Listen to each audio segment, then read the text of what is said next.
Perfect है। Okay dear student, सो चलिए class को स्टार्ट करते हैं। तो first of all very good evening to all of you. उम्मीद करता हूं कि आप लोग काफ़ी अच्छे होंगे, आप लोग का हेल्थ काफ़ी अच्छा होगा एंड आप लोग कंटिन्यू प्रिपरेशन कर रहे होंगे अपने एग्जाम को टारगेट करते हुए। So all dear student, welcome back once again to an very important and exciting another live session of heat transfer. ये हम लोग का हीट ट्रांसफर का सेकंड लेक्चर हो जाएगा। फर्स्ट लेक्चर में हम लोग काफ़ी बेसिक चीज़ों के बारे में मैं आप लोग से बताया था, डिस्कस किया था काफ़ी बेसिक चीज़ों के बारे में रिलेटेड योर हीट ट्रांसफर, कैसे कनेक्टेड है थर्मोडायनेमिक्स से। फिर हम लोग बात किए थे कि भाई कैसे मेरा हीट ट्रांसफर का लॉ वगैरह होता है, कुछ लॉ के बारे में बात किए थे जो मेरा फंडामेंटल लॉ है, जो कि यूनिवर्सल लॉ होता है जिसको हर हाल में उसको नेगलेक्ट नहीं कर सकते हैं। और कुछ ऐसे लोग होते हैं जो एक्सपेरिमेंट पे बेस्ड रहता है। आप जिस तरह का बॉडी लोगे, जिस तरह का एरिया वगैरह लोगे, जिस तरह का एक्सपेरिमेंट करोगे, जिस तरह का रिजल्ट आएगा, उसके बेसिस पे लॉ बनाया गया है जिसको कहा जाता है सब्सिडरी लॉ। इन दोनों के बारे में डिस्कस किए थे। फंडामेंटल लॉ में मेरा कंजर्वेशन ऑफ मास था, न्यूटन्स लॉ ऑफ मोशन था, थर्मोडायनेमिक्स लॉ था जिसको यूज करते हैं इन हीट ट्रांसफर। क्योंकि मोशन क्यों बात करेंगे, आप बोलेंगे sir motion, law of motion तो हम लोग बात करते हैं इन जनरल फिजिक्स में, लेकिन यहां भी कहीं ना कहीं मोशन तो हो ही रहा है हीट का, इसलिए मोशन के बारे में, मास के बारे में, क्योंकि ऑब्वियसली बात है जो क्वांटिटी ऑफ एनर्जी मेरा रहेगा वो मास पे काउंट करते हैं। और thermodynamics law why, because heat transfer जो करता है ड्यू टू टेम्परेचर डिफरेंस, और वो लॉ कहां से आता है, थर्मोडायनेमिक्स से ही आता है। क्योंकि सबसे पहले हम लोग हीट के बारे में जो देखे थे, स्टडी किए थे, वो थर्मोडायनेमिक्स में ही पढ़े थे कि कैसे मेरा हीट का फ्लो होता है। लेकिन वहां पे क्या किए थे, हीट एनर्जी से वर्क एनर्जी में कन्वर्ट किए थे, एनर्जी को ट्रांसफर किए थे। यहां से मुझे ट्रांसफॉर्म से कोई मतलब नहीं है, यहां पे मेरे को मतलब ये है कि कोई हीट अगर एक जगह से दूसरे जगह जा रहा है तो कितना वो टाइम टेकन ले रहा है और किस किस मीडियम के थ्रू वो जा रहा है, यानी कि mode of heat transfer, conduction, convection, radiation, किस मीडियम के थ्रू मेरा हीट जा रहा है और कितना समय ले रहा है, टाइम के बारे में डिस्कस करते हैं, यानी कि रेट ऑफ हीट ट्रांसफर के बारे में डिस्कस करते हैं in the subject of heat transfer. फिर बात किए थे कि सब्सिडरी लॉ में तीन लॉ बहुत इंपॉर्टेंट होता है, कंडक्शन के लिए फूरियर लॉ, कन्वेक्शन के लिए Newton's law of cooling and radiation के लिए हम लोग चार लॉ, इसे 5-6 होता है लेकिन चार में इंपॉर्टेंट लिख दिया हूं, जिसमें आपका प्लैंक्स लॉ आ जाता है, किरचॉफ्स लॉ आ जाता है, स्टीमन बोल्ट्जमैन आ जाता है और वेंक्स डिस्प्लेसमेंट आ जाता है। ये अभी हम लोग डिस्कस करेंगे सबके बारे में वन बाय वन करके। फिलहाल मैं आप लोगों को बस ये आपको एक तरह से बेसिक डेफिनेशन दिया था। जैसे होता है ना कि कोई अगर खिचड़ी बना रहा है, कोई बिरयानी बना रहा है, तो उसके लिए क्या क्या रिक्वायरमेंट होता है वो पहले तो ले लो कि भाई ये चाहिए, उसके बाद हम लोग प्रोसेस सीखेंगे कि पहले ये डालना, पहले सब कुछ आपको कलेक्ट करना चाहिए। तो वही चीज़ है ना, ये जैसे जैसे हम लोग पढ़ेंगे सारी चीज़ों के बारे में पढ़ते हुए जाएंगे। देन हम लोग बात किए थे तो डिटेल वाइज कि आखिर हीट ट्रांसफर मेरा कैसा करता है। तो हीट ट्रांसफर हम लोग जानते हैं एनर्जी का फॉर्म होता है, और जब मेरा टेम्परेचर का डिफरेंस रहता है हॉट टू कोल्ड, तो मेरा जाता है हीट का ट्रांसफर होते रहता है। कब तक करता है, जब तक कि दोनों बॉडी का टेम्परेचर मेरा इक्वल ना हो जाए, इक्विलिब्रियम ना हो जाए, तब तक मेरा हीट जो है वो सप्लाई होते रहेगा हाई एनर्जी से लो एनर्जी तक। क्यों, कि कंजर्वेशन ऑफ एनर्जी कहता है कि always energy transfer from higher energy to lower energy. तो क्या सर लोअर से हायर नहीं जा सकते, जा सकते हैं। जैसे मैंने कहा था रेफ्रिजरेटर या हीट पंप, कि उसमें हम लोग उल्टा काम करते हैं, लो टेम्परेचर से हाई की ओर जाते हैं, लेकिन कब, जब एक्सटर्नल वर्क डन करते हैं तब। यहाँ पे एक्सटर्नल वर्क डन का नहीं काम कर रहे हैं, नेचुरली बात करें, स्पॉन्टेनियस जो नेचुरली होता है, तो हाई से ही लो की ओर आ जाता है ना। नेचुरली ये हमेशा होना चाहिए, पूरा वर्ल्ड में ही देख लो, अगर पानी बहता है तो ऊंचाई से लेकर नीचे की ओर पानी आता है ना, समझ गए। ऐसा बात नहीं है कि मैं पानी को ऊपर नहीं भेज सकता, आपको पंप लगाना पड़ता है, पंप लगाओगे, जनरेटर लगाओगे, तब जाके पानी जो है वो नीचे से ऊपर किया जाएगा। इन जनरल कहा जाए नेचुरली तो ऊपर से नीचे की ओर आता है। अगर देख लो बारिश भी करवाना है तो लो प्रेशर क्रिएट होता कहाँ पे, लो प्रेशर क्रिएट हो जाता आपका लैंड पे, और हाई प्रेशर क्रिएट होता है कहाँ पे, समुद्र वगैरह में। क्यों हाई प्रेशर क्रिएट, क्योंकि भाई गर्मियों के दिन में क्या होता है, जितने भी तालाब या फिर सी वगैरह पानी रहता है वो गर्मी की वजह से आपका इवोपरेशन होके ऊपर चल जाता, तो हाई प्रेशर क्रिएट, लैंड में लो प्रेशर क्रिएट, हाई से लो की ओर आपका क्या होता है, बादल जाता है, और फिर वहां पे हवाई चलता है, और फिर आपका बारिश होता है जमीन पे, है ना। उसी तरह देखो पोटेंशियल डिफरेंस की वजह से वो भी पोटेंशियल डिफरेंस क्रिएट करता है, तब जाके इलेक्ट्रिसिटी फ्लो करता है, करंट फ्लो करता है, समझिए। हर एक दुनिया में देखोगे, बस इंसानी में एक चीज खराब हो चुका है, क्या, कि जिसके पास पैसा है, पैसा जिसके पास ज्यादा उससे जाना चाहिए लो की ओर, हाई पैसा मतलब हाई वाले पैसा वाले से लो की ओर जाना चाहिए। लेकिन अर्थ में क्या हो रहा है, हमारे पूरी दुनिया में ही बात करेंगे, सिर्फ कंट्री में नहीं, हर जगह पे ये हो गया कि गरीब और गरीब हो रहा, अमीर और अमीर हो रहा, ये उल्टा हो रहा है, इसलिए दुनिया तबाह हो रहा है, इसलिए हर एक चीज़ बढ़ रहा है। करप्शन देख लो, ये भी लोगों में देख लो, वो जो पहले का चीज़ होता था आज के टाइम पे कई सारा चीज़ जो है ना देखने को मिल चुका है, वो सबको फेथ खत्म हो चुका है ना, बिलीव जो है वो खत्म हो चुका है, सब अपने काम से काम मतलब रखता है, क्योंकि ये सभी चीज़ दिखाई देता है, इसीलिए उथल पुथल मचा हुआ पूरा दुनिया में। अगर ये भी चीज़ वो हो जाए कि जिसके पास ज़्यादा पैसा वो कम क्यों रहा है, तो एनर्जी यही आपका यूनिवर्सल लॉ काम करते रहेगा। तो खैर कहने का मतलब क्या है कि हीट मेरा हाई एनर्जी से लो एनर्जी तक जाता है, हाई टेम्परेचर से लो टेम्परेचर जाता है, जब तक कि मेरा इक्विलिब्रियम कंडीशन में आ जाए। तो इससे हम लोग ये देखे थे कि heat is directly proportional temperature है, यानी कि टेम्परेचर का डिफरेंस जितना बढ़ेगा, जितना बड़ा आग, वहां से ज्यादा हीट आपको आएगा या फिर कहीं और जाएगा। फिर बात किए थे एनर्जी के बारे में कि एनर्जी का यूनिट होता है जूल, है ना, जैसे work is a form of energy, उसी तरह heat is a form of energy, तो जूल लेंगे, जिसको बेसिकली न्यूटन मीटर, क्योंकि वर्क इक्वल टू हो जाता था मेरा फोर्स इनटू डिस्प्लेसमेंट, तो न्यूटन मीटर, तो न्यूटन मीटर को ही जूल बोलते हैं, क्योंकि वर्क का यूनिट को हम लोग जूल भी कहते हैं। लेकिन चूंकि यहाँ पे बात करेंगे टाइम के रिस्पेक्ट में, कितना टाइम में कितना हीट गया, इसीलिए यहाँ पे रेट ऑफ हीट ट्रांसफर के बारे में बात करेंगे, यानी कि जो भी मैंने जूल लिया वो पर सेकंड में डिस्कस करेंगे, जूल पर सेकंड, और जूल पर सेकंड क्या हो जाता है, वाट हो जाता है। जैसे पावर का यूनिट, पावर का यूनिट जो होता था वो वाट लेके चलते थे, क्यों वाट लेके चलते थे, क्योंकि वर्क डन जो होता था, work done per unit time, या फिर बोलेंगे कि वर्क डन, हाँ टाइम ही ले लो, work done per unit time को ही पावर बोला जाता था, है ना, रेट ऑफ डूइंग वर्क, कार्य करने की क्षमता, तो वर्क डन तो हो गया आपका जूल और नीचे होगा सेकंड, तो जूल पर सेकंड को ही हम लोग वाट बोलते थे, जो कि हो जाता था ये पावर इक्वल टू। उसी तरह यहाँ भी एक तरह से क्या ये पावर बता रहा है कि क्या तेरा क्षमता है, कितना ही ट्रांसफर कर सकता है एक पर्टिकुलर समय पे, टाइम पे, इसलिए वाट यूनिट लेके चलेंगे। और ये जो दिखाया जाता है ये क्यू डॉट से दिखाया जाता है। डॉट मतलब बात कर रहा है heat transfer with respect to आपका टाइम, यानी कि del Q with respect to D T, time के साथ ये बता रहा है हीट ट्रांसफर कितना हो रहा है, या सिंपल क्यू बाई टी का बात कर रहा है, राइट। अच्छा, कभी कभार क्या कहा जाता है, आपको पूछा जाएगा कि रेट ऑफ हीट ट्रांसफर पर मास की बेसिस बताओ, पर यूनिट मास, मास को डिवाइड करके, तो कुछ नहीं, आपका जूल पर सेकंड पहले से था, तो जूल पर सेकंड पहले से था, केजी से डिवाइड कर देंगे, तो वाट है तो वाट पर केजी आ जाएगा। और कभी कभार पूछा जाएगा आपको पर एरिया के बेसिस पे, तो पर एरिया यानी कि हीट पर यूनिट एरिया, तो क्या आ जाएगा वाट पर मीटर क्यूब, है ना, पर मीटर स्क्वायर, सॉरी पर मीटर स्क्वायर, इसको यानी वाट पर मीटर स्क्वायर को क्या बोलते हैं, हीट फ्लक्स कहा जाता है, जब एरिया से डिवाइड कर देते हैं, जिसमें आपको बोला जाएगा कि एरिया रेक्टेंगुलर है, सर्कुलर है, जितना एरिया उसके बेसिस पे, है ना।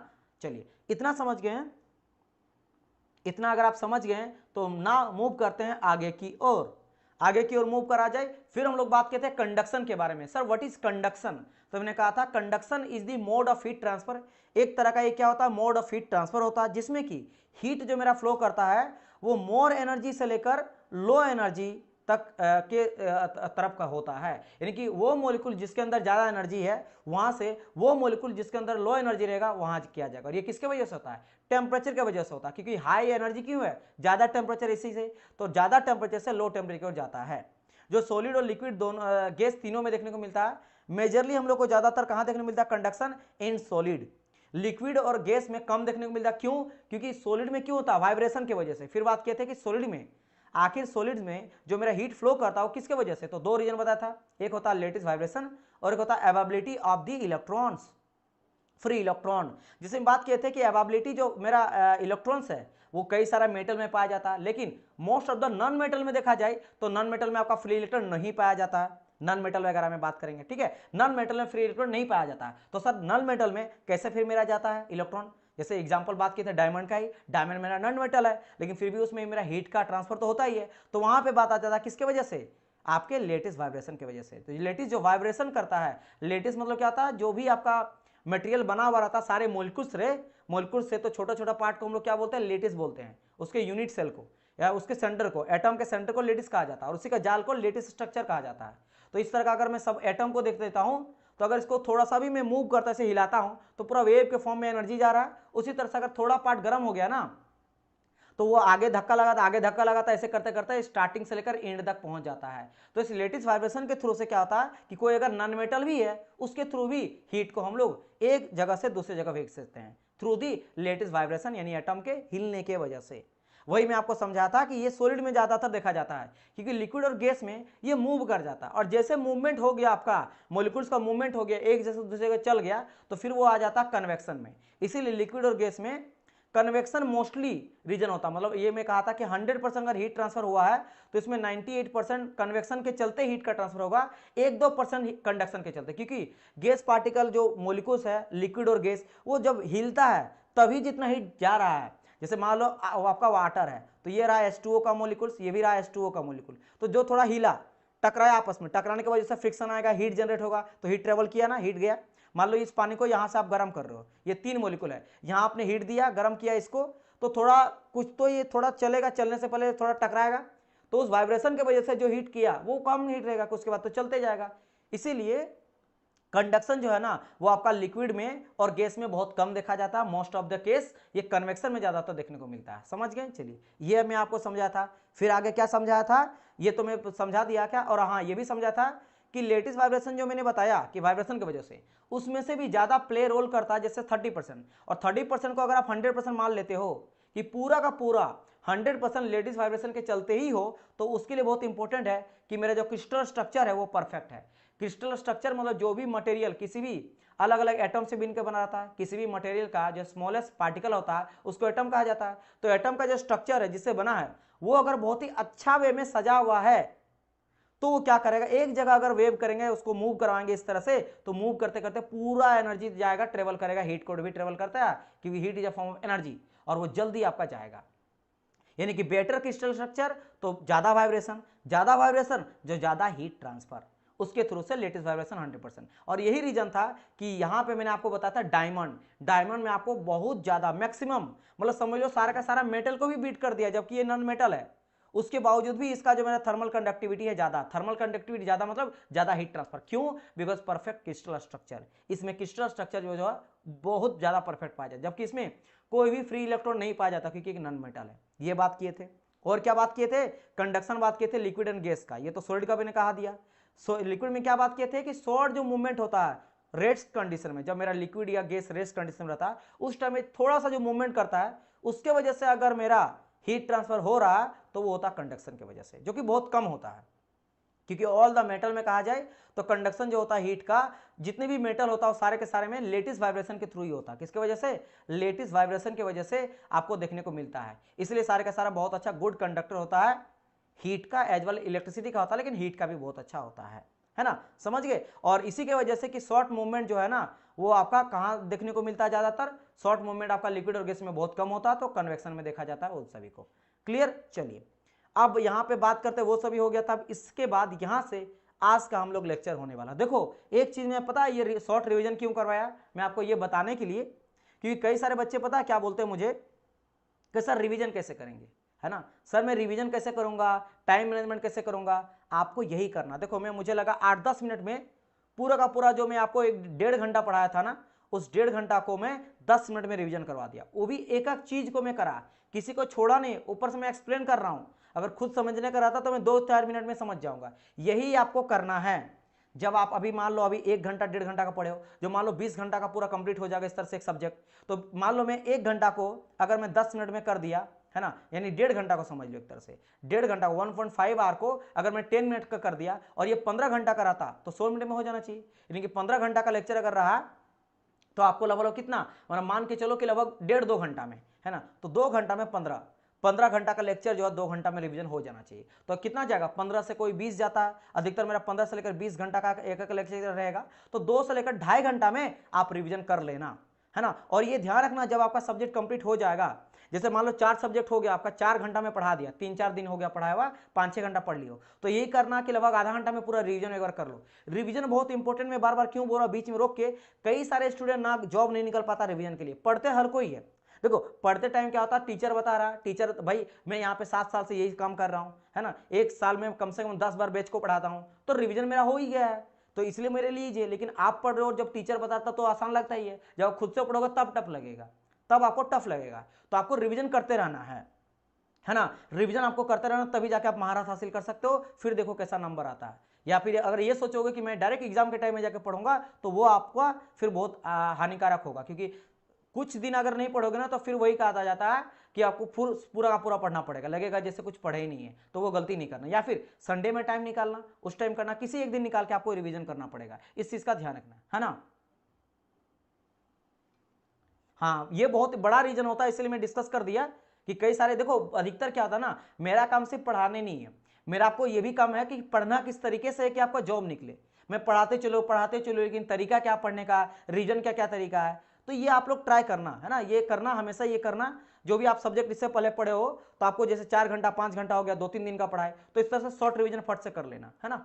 चलिए तो स्टार्ट करते हैं आज के टॉपिक को हम लोग। अब काफी डिस्कस हो गया, इस चीज को ध्यान रखना, बीच बीच में कभी कभी मैं आपको बोलते रहूंगा ये वाला चीज कि आपको अगर भूल भी जाओ तो ये चीज याद हो जाए। चलिए बात कर लेते हैं यहाँ पे क्या, thermal property of conductive material. Conductive material कौन करता है, जो मेरा कंडक्ट करता है, जो हीट को बहुत अच्छी तरह से पास करता है एक से साइड से दूसरे साइड में, उसको कंडक्टर कहा जाता है। तो कंडक्टर जो भी रहता है मेरा मटेरियल, यानी कंडक्टिव मटेरियल, उसका एक थर्मल प्रॉपर्टी जो होता है उसको हम लोग बोलते हैं for the heat transfer through the conduction. यानी क्या कहा गया, एक बार स्टेटमेंट में पूरा लिख के आपको समझाता हूं कि thermal property of conductive material for heat transfer through the conduction, वो होता है मेरा थर्मल कंडक्टिविटी। यानी कि एक प्रॉपर्टी कौन सा है जिससे बेसिस पे हम लोग जज कर सकते हैं कि मेरे पास ये है, मेरा आयरन है, लोहा है, मेरे पास ये लकड़ी है ना, वुड है, या मेरे पास ये प्लास्टिक है। अब सर किसमें मेरा हीट, मेरा इधर से अगर हीट देंगे Q और ये हीट मेरा इधर बाहर निकलेगा, कितना निकलेगा, कितना कम हो जाएगा या कितना पास होगा, ये तीनों से अगर चेक करना चाहते हैं तो कौन बता, कौन सा प्रॉपर्टी है जिससे हम लोग जज कर सकते हैं अलग अलग मटेरियल में कितना मेरा हीट जा रहा है। तो वो जज करता है with the help of a property which is very important property of the conductive material, that is called your thermal conductivity। तो ये मेरा बताता है कि हीट ट्रांसफर मेरा कितना हो रहा है थ्रू दी कंडक्शन, उसी कंडक्शन के थ्रू ही बताता है मेरा, राइट। अब इसको कहा जाता है चूंकि कंडक्शन के थ्रू हो रहा है और हीट का ट्रांसफर हो रहा है, तो कंडक्शन और हीट का ट्रांसफर कर रहा है थर्मल, तो थर्मल कंडक्टिविटी इसको दिखाते हैं हम लोग K से। किससे दिखाते हैं, K से दिखाया जाता है। अच्छा अब यहाँ पे बात आता है कि ये तो मेरा सर मटेरियल का प्रॉपर्टी है और ये मेरा डिसाइड करता है रेट ऑफ हीट ट्रांसफर का, वो भी रेट का, टाइम के साथ ये डिसाइड करता है, समझ गए, ओनली हीट का नहीं, एक पर्टिकुलर टाइम पे कितना हीट ट्रांसफर हो रहा है उसके बारे में जज करता है, उसके बारे में ये चीज मेरा बताता है, राइट। समझ गए मेरी बात की नहीं, यस सर, मेरा ये चीज क्लियर हो गया। नाउ अब समझो, अगर मैं बोलता हूं कि किसी का थर्मल कंडक्टिविटी K1 है एक मटेरियल का, और दूसरा मटेरियल का मेरा थर्मल कंडक्टिविटी K2 है, और मैं बोल दिया कि पहला जो मटेरियल है ये मेरा फर्स्ट मटेरियल है, फर्स्ट मटेरियल का थर्मल कंडक्टिविटी ज्यादा है सेकंड से, इसका मतलब क्या है कि पहला वाला जो है ज्यादा हीट को क्या कर रहा है, ट्रांसफर कर पा रहा है, रेट ऑफ हीट ट्रांसफर ज्यादा देखने को मिल रहा है। कहने का मतलब ये है कि मान लो 100 डिग्री सेल्सियस है और ये मेरा इस तरह का बॉडी है एक, और उसका K1 है और इसका थर्मल कंडक्टिविटी ज्यादा है, तो ये 100 डिग्री सेल्सियस को ना इधर आने में टाइम ज्यादा नहीं लेगा, मतलब फास्टली करेगा। जितना कोई ये दूसरा बॉडी है, फर्स्ट बॉडी है, और ये सेकंड बॉडी है, ये इससे भी अगर मान लो 100 डिग्री सेल्सियस है, ये 100 डिग्री सेल्सियस इधर आते आते मान लो इसको और हीट देते जा रहे हैं, गर्म करते जा रहे हैं, तो ये 100 डिग्री सेल्सियस जाने में इसमें जो Q/T निकलेगा, टाइम निकलेगा, वो ज्यादा टाइम लेगा। मान लेते हैं अगर 4 सेकंड में हीट को ट्रेवल कर ले रहा है तो ये आपका 8 सेकंड लेगा, ज्यादा टाइम लेगा, समझ गए क्यों, क्योंकि इसका थर्मल कंडक्टिविटी ज्यादा, K1 ज्यादा, समझ गए। सिंपल सा लॉजिक आप समझना कि if K1 is greater then, इसका मतलब ये है कि उसका थर्मल कंडक्टिविटी ज्यादा है, या फिर थर्मल कंडक्टिविटी अगर ज्यादा है तो हीट ट्रांसफर भी ज्यादा रहेगा, रेट ऑफ हीट ट्रांसफर आपका ज्यादा रहेगा, बेसिकली Q डॉट बोलो, तो Q dot is greater when the K1 is greater than, समझ गए। तो वही लिख दिया गया, more thermal conductivity have the more rate of heat transfer, ठीक है। चलिए डिस्कस कर दूंगा कि कहां पे है कहां नहीं, है ना, कुमार राहुल डिस्कस कर देंगे, डोंट वरी, है ना। चलिए एंड क्लास के एंड में डिस्कस करेंगे, जो भी क्वेश्चन रहेगा जो सब्जेक्ट से रिलेटेड ना रहेगा, उस टॉपिक से रिलेटेड, उसको हम लोग स्टार्टिंग में या एंड में डिस्कस करेंगे, है ना, बीच में जो है उन सब के बारे में डिस्कस नहीं करेंगे। चलिए तो अब बात करते हैं थर्मल कंडक्टिविटी। जब मैंने कहा दिया भाई थर्मल कंडक्टिविटी बेसिस पे आप जज कर सकते हो कि रेट ऑफ हीट ट्रांसफर किसका ज्यादा कम है, तो चलो बात करते हैं मेटल्स के बारे में, है ना, क्योंकि नॉर्मली मेटल जो होता है, मेटल में कंडक्टर की तरह ही, यानी आपका ड्यू टू कंडक्शन की वजह से ही ट्रांसफर होता है। मैं आपको बताया था कि ऑल मेटल जो होता है, सारे के सारे मेटल में हीट ट्रांसफर होता है, क्योंकि बहुत अच्छा कंडक्टर होता है, very good conductor of heat होता है, इसी की वजह से सारे के सारे मेटल लगभग मेरा क्या करता है, हीट को बहुत अच्छी तरह से पास करता है। तो जैसे अब यहाँ पे एक मेरा क्या आ जाता है, एक उसको बोलते हैं एक्सेप्शन में आ जाता है मेरा डायमंड, है ना। एक्सेप्शन को क्या बोलते हैं हिंदी में, कोई मेरे को बताना। तो ये मेरा डायमंड जो होता है वो एक्सेप्शन आ जाता है, why, because it's not a metal, it's a non metal.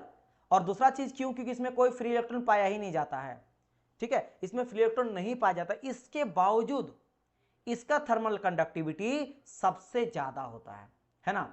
अब बात करेंगे सर ऐसा क्यों भाई, मतलब हीट ट्रांसफर रेट। तो देखो कहा गया है कि के बोले तो थर्मल कंडक्टिविटी ऑफ डायमंड। तो थर्मल ऑब्वियसली बात है, जैसे अभी कहा कि किसी का भी अगर के ज्यादा रहेगा तो उसका क्यू भी ज्यादा रहेगा, क्यू डॉट। तो अगर के इसका मैक्सिमम है, हाईएस्ट थर्मल कंडक्टिविटी कितना होता है सर, ये रखने क्वेश्चन पूछा गया 2300 है ना, 2300 ये वाट पर मीटर केल्विन। ये यूनिट हम लोग बाद में डिस्कस करेंगे जब फूरियर लॉ को डिस्कस करेंगे। वाट per metre kelvin, watt per metre kelvin is the unit of thermal conductivity. Thermal conductivity का ये यूनिट होता है ना, इसके बारे में डिस्कस करेंगे, डोंट वरी। तो ये ज्यादातर होता क्यों होता है, मैं आपको कल भी समझाता, फिर से समझा देता हूं। इसमें फ्री इलेक्ट्रॉन नहीं पाया जाता, जिसको 70% इसके वजह से होता है, लेकिन लेकिन लेकिन लेकिन इसका जो क्रिस्टल स्ट्रक्चर होता है बहुत ही परफेक्ट होता है, यानी कि लेटिस वाइब्रेशन के चलते 100% डोमिनेट करता है लेटिस वाइब्रेशन, उसके वजह से इसका थर्मल कंडक्टिविटी सबसे ज्यादा होता है।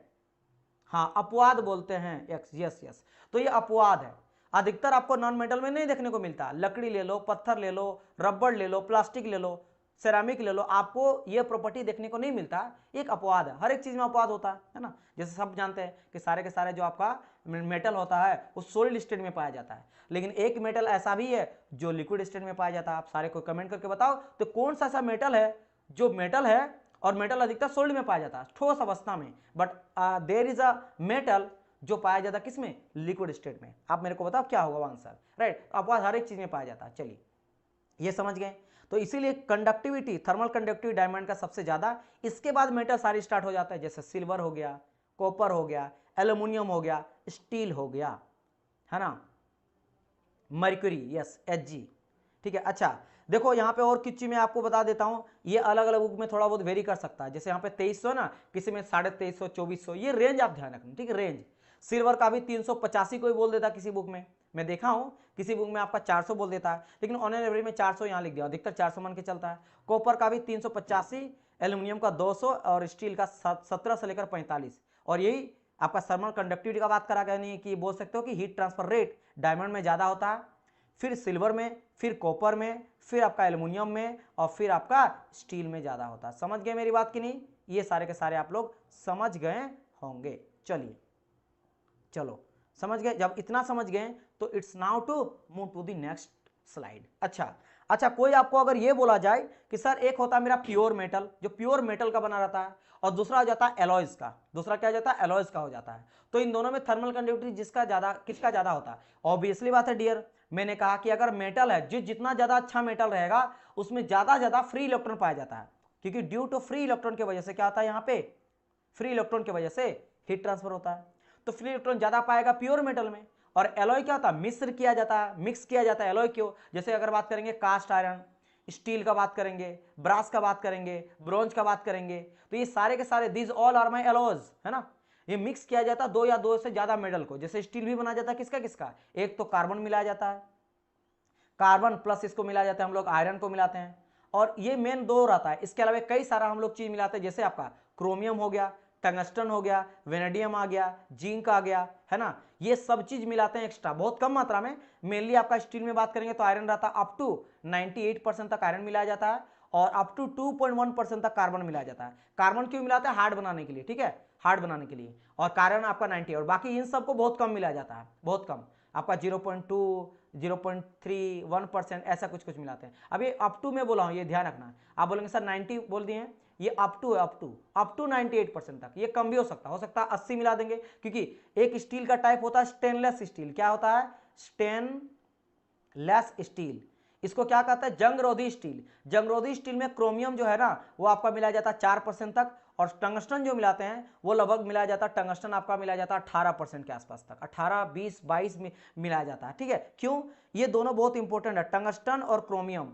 टंगस्टन काम करता है मेरा किसका, टंगस्टन काम करता है हीट, हाई टेम्परेचर में वो गर्म नहीं होता। जैसे मान लो स्टील लग पड़ा हुआ, स्टील से कई सारा हाई स्टील टूल भी बनाया जाता है कटिंग करने के लिए, है ना। तो फ्रिक्शन की वजह से मेल्ट कर सकता है, तो ये मेरा फ्रिक्शन से मेल्ट होने से बचाता है। और क्रोमियम क्या करता है, क्रोमियम का प्रोवाइड करता है वियर रेजिस्टेंस और कोरोजन रेजिस्टेंस, जंग नहीं लगता है, इसलिए जंग रोधी कहा जाता है। समझ गए, ये कुछ होता है। वेनेडियम वगैरह में हार्डनेस, ब्रिटलनेस, टफनेस वगैरह इंक्रीज करता है, कई सारा मटेरियल प्रॉपर्टीज है उन सभी को इंक्रीज करता है। तो अभी ऐसा होता है एलॉय मिला देने से शुद्धि भाई उसका प्योरिटी खत्म हो जाता है। तो हमेशा प्योर मेटल का जो रहता है थर्मल कंडक्टिविटी ज्यादा रहता है, यानी कि हीट ट्रांसफर प्योर मेटल का मुझे ज्यादा देखने को मिलता है देन दी एलॉय। जैसे कि इसमें कुछ फेमस में यहाँ पे लिख दिया हूँ। कॉपर का बात करेंगे ब्रास से तो ज्यादा होता है ना, कॉपर का बात करेंगे ब्रास से ज्यादा होता है। और उसी तरह बात करें आयरन कि कॉपर से ही ब्रास बनाया जाता है, कॉपर में जिंक मिला के, और आयरन से ही आपका स्टील बनाया जाता है आयरन में कार्बन मिला के। उसी तरह अगर मैं यहाँ पे बोल देता आयरन एंड कास्ट आयरन तो बात वही है कि कास्ट आयरन में भी आयरन एंड कार्बन ही रहता है। देखो ध्यान रखना, चाहे कास्ट आयरन रहे या स्टील रहे, वो बना रहता है आयरन कार्बन से। अंतर क्या रहता है कि कार्बन का मात्रा ज्यादा रहता है कास्ट आयरन में, इसमें मिलाया जाता है अप टू 2.1 से लेकर 6.67% तक मिलाया जाता है कार्बन, और बाकी रेस्ट तो हो गया आयरन और कुछ एलॉय एलिमेंट भी है ना, रेस्ट आयरन और प्लस कुछ एलॉय बहुत ही कम मात्रा में रहता है लेकिन एलॉय रहता है। और इस केस में स्टील के केस में कार्बन मात्रा ज्यादा अप टू 2.1 तक ही मिलाते हैं, और बाकी जैसे मैंने कहा ये अप टू मिलाते हैं 98% तक, और बाकी कुछ और चीज भी मिला सकते हैं। समझ गए? चलिए देखो, जितना चीज है, जितना भी घुमा के आपको क्वेश्चन पूछेगा मैं हर एक चीज को आपको बताते हुए चलूंगा, आपको बिल्कुल टेंशन नहीं लेना। नाउ अब जैसे मैंने आपको कहा थर्मल कंडक्टिविटी के बारे में, है ना, तो थर्मल कंडक्टिविटी के बारे में और कुछ समझते हैं, है ना। जैसे मैंने आपको कहा कि इट्स अ थर्मल, अच्छा अरे यहाँ से क्वेश्चन पूछा गया मुझे याद आया, यस। कभी कभार पता है क्या पूछेगा आपको क्वेश्चन, बहुत ही बेसिक पूछता है, और जब मैं पूरा पढ़ाता हूँ ना फिर भी बच्चे बोलते हैं सर हाँ पारा। तो कभी कभार क्या होता है डियर, मैं पूरा पढ़ा देता हूँ, बच्चे एकदम आसान क्वेश्चन को करके नहीं आ पाते हैं, फिर बोलते हैं स्टूडेंट है कि सर आपने पढ़ाया तो नहीं था इसके बारे में। जैसे समझो एक बहुत ही बहुत बार ये क्वेश्चन पूछा गया कि थर्मल कंडक्टिविटी मेरा एक प्रॉपर्टी है, मटेरियल का प्रॉपर्टी है, लेकिन किस तरह का मटेरियल का प्रॉपर्टी है। जैसे कि क्या मेरा फिजिकल प्रॉपर्टी है, या ये केमिकल प्रॉपर्टी है, या मैकेनिकल प्रॉपर्टी है ना, समझ गए, या ये थर्मोफिजिकल प्रॉपर्टी है। तो बेसिकली ये होता है थर्मोफिजिकल प्रॉपर्टी। फिजिकल जो आपको दिखाई देता है कि हीट ट्रांसफर ज्यादा हो रहा है, लेकिन और ज्यादा हीट दे दो तो वो पिघल जाएगा, तो फिजिकल तो है आपको दिखाई देता है, शेप एंड साइज को बेयर कर सकता है, तोड़ सकता है, मतलब बिगाड़ सकता है, राइट। और साथ ही हीट की वजह से हो रहा है, इसीलिए ध्यान रखना आपको बस ये पूछा जाए कि thermal conductivity is which type of property, A B C D में अगर दिया जाए तो याद रखना it's a thermophysical property, it's a thermophysical property. अभी लगभग 30 बच्चे लाइव देख रहे हैं, तो सारे के सारे बच्चे फटाफट लाइक ठोक दो, है ना। 30 बच्चे 28-30 बच्चे लाइव देख रहे हैं, सारे बच्चे एक बार लाइव कर लो, ठीक है। चलिए हाँ, तो ये क्या हो गया, थर्मोफिजिकल प्रॉपर्टी हो गया, किसका, मटेरियल का, which tells about the ability of material to flow heat energy through its more rapidly. जितना ज्यादा थर्मल कंडक्टिविटी होगा उतना उसका एबिलिटी रहेगा, है ना, उसके अंदर का एबिलिटी पावर रहेगा, शक्ति रहेगा कि मैं जल्दी से जल्दी हीट को ट्रांसफर कर दूं एक फेज से दूसरे पार्ट में। क्लियर, एक पार्ट से दूसरे पार्ट में। जैसे देखो नीचे में देख रहे हो ना, ये एक पार्ट आपका गर्म है, और उस पार्ट में जैसे इसको टच कर रहा है, अभी टच नहीं, अभी देखो टच हो गया, अब देखो धीरे धीरे हीट कर रहा है, तो पार्ट की कितना जल्दी हीट ट्रेवल किया, यानी ऑब्वियसली बात है इसका थर्मल कंडक्टिव मेरा हाई रहेगा। ये जितना ज्यादा अच्छा रहेगा उतना जल्दी मेरा ये जो है ना वो आपका कोल्ड वाला चीज फिर से हॉट हो जाएगा। समझ गए, क्योंकि हीट मेरा ट्रेवल किया, और ये अधिकतर कहाँ मेटल में देखने मिलता है। एक्सेप्शन क्या था मेरा, डायमंड। क्यों, क्योंकि उसमें लेटिस वाइब्रेशन ज्यादातर होता है, मैक्सिमम कि परफेक्ट क्रिस्टल स्ट्रक्चर होता है ना। और ये भी हम लोग देखें कि प्योर मेटल जो होता है वो एलॉय से ज्यादा होता है। अच्छा, अब यहाँ पे बात आता है कि सॉलिड के स्ट्रक्चर के बारे में। मुझे तो ये समझ गया कि सर सारे के सारे मेटल जो होता है अधिकतर सॉलिड देखने को मिलता है, एक्सेप्ट जैसे मैंने कहा पारा वगैरह, है ना, तो आपका होता तो मेटल है लेकिन पाया जाता क्या, लिक्विड में। लेकिन सॉलिड का भी स्ट्रक्चर में डिपेंड करता है, जैसे क्या वो मेरा क्रिस्टलाइन सॉलिड है या अमॉर्फियस सॉलिड है, राइट, इसमें भी डिपेंड करता है। इसमें भी जिसका क्रिस्टलाइन स्ट्रक्चर रहेगा, क्योंकि याद करो, क्योंकि मैं बात कर रहा क्या यहाँ पे, सर आप बोलेंगे सर जी यहाँ मेटल में तो आपने कहा फ्री इलेक्ट्रॉन मेन इंपॉर्टेंट है, कि अगर मेरा फ्री इलेक्ट्रॉन है तो कहीं ना कहीं वो मेरा अच्छी तरह से क्या करेगा, हीट को कंडक्ट करेगा, जितना ज्यादा फ्री इलेक्ट्रॉन उतना हीट को ट्रांसफर करेगा। लेकिन और एक मैं रीजन बताया था, लेटिस वाइब्रेशन। लेटिस वाइब्रेशन जितना ज्यादा स्ट्रक्चर अच्छा रहेगा तो वो भी तो कहीं ना कहीं इसमें आएगा, कि मान लो कोई मेटल है जिसका फ्री इलेक्ट्रॉन कम है, समझना मेरी बात, किसी का अगर मैं बोला कि मेटल है जिसका फ्री इलेक्ट्रॉन कम है लेकिन उसमें भी हीट ट्रांसफर ज्यादा हो सकता है, क्यों, अगर उसका क्रिस्टल स्ट्रक्चर बहुत अच्छा हो, तो परफेक्ट क्रिस्टल स्ट्रक्चर ज्यादा हो, तो दो तरह का आपका सॉलिड में स्ट्रक्चर पाया जाता है, एक होता है क्रिस्टलाइन, एक होता है अमॉर्फियस। अब ये आपको पता होना चाहिए कि जब मैं बात करता हूं क्रिस्टलाइन का, इसका मतलब होता है कि फिक्स्ड क्रिस्टल स्ट्रक्चर रहता है, बहुत ही अच्छा वे में सजा हुआ रहता है। जो होता है ना, सारे बच्चे को लाइन बाय लाइन सजा दो, किस तरह से कुर्सी लगा के बोल दिया गया सारे बच्चे कुर्सी में बैठो, सारा कोई, है ना, ऐसे कोई स्कूल में टीचर आएगा तो हर एक जगह जा सकता है, आराम से पहुंच सकता है, सबके पास जा सकता है। लेकिन इसी में कोई एक बदमाश बच्चा रहेगा, एक यहाँ बैठेगा, एक यहाँ बैठेगा, सब एकदम सब जाके जमा हो जाएगा, सब बात करेगा कि भाई आज आईपीएल में क्या हुआ और कल इंडिया यहाँ पे क्या होगा, वो क्या होगा, और बाकी पूरा खाली है, ऐसे उस तरह से। तो यानी करने का मतलब क्या है, क्रिस्टलाइन में ये स्ट्रक्चर देखा जाता है। अच्छा बच्चा क्रिस्टलाइन वाला है, इसमें जो मॉलिक्यूल है इसमें सारे बच्चे थोड़ा सा एजुकेटेड है, वेल एजुकेटेड है, और उनको पता है कि कहाँ पे कैसे कल्चरल होना चाहिए सोसाइटी में। तो ये बहुत ही अच्छे वे में रहते हैं, सजे हुए रहते हैं ना। और ये प्रॉपर्टी अगर हीट है, अगर मान लो हीट कोई आया तो देखो ये आराम से क्या करेगा, हीट को पास करते जाएगा, वाइब्रेट थ्रू, है ना। लेकिन इसका वाला क्या, अमॉर्फियस का हाल ये है कि इसका हाल ऐसा रहता है कि एक बच्चा यहाँ है तो इससे गुस्सा होकर दो बच्चे यहाँ पे चिपक के रखा है, तीसरा बच्चा बोला हाँ मैं तीनों से नहीं, मैं किसी से बात नहीं करूंगा। अब यहाँ से कुछ बच्चे को कुछ मिला भी ना तो सामने देगा ही नहीं, क्योंकि वाइब्रेट करके कितना हीट को ट्रांसफर कर पाएगा, तो ये बड़ा दिक्कत हो जाता है। देन यहाँ पे हीट ट्रांसफर लो हो जाता है, कि बीच में तो गैप आ गया, बहुत सारा खाली जगह आ गया, समझ गए।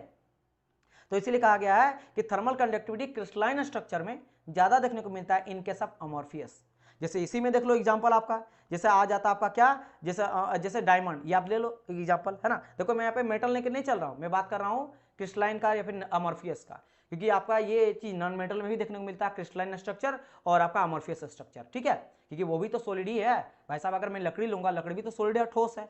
अब भाई वो मेरा सॉलिड में कोई आयरन को लिया हूं तो आयरन के केस में वो सॉलिड मेरा हो जाता है क्या, मेटालिक सॉलिड, और मैं अगर वुड को लिया हूं तो नॉन मेटालिक सॉलिड, तो दोनों में स्ट्रक्चर पाया जाता है। तो डायमंड में इसी के वजह से दादा आपको देखने को मिलता है थर्मल कंडक्टिविटी बोलो या हीट ट्रांसफर बोलो, है ना।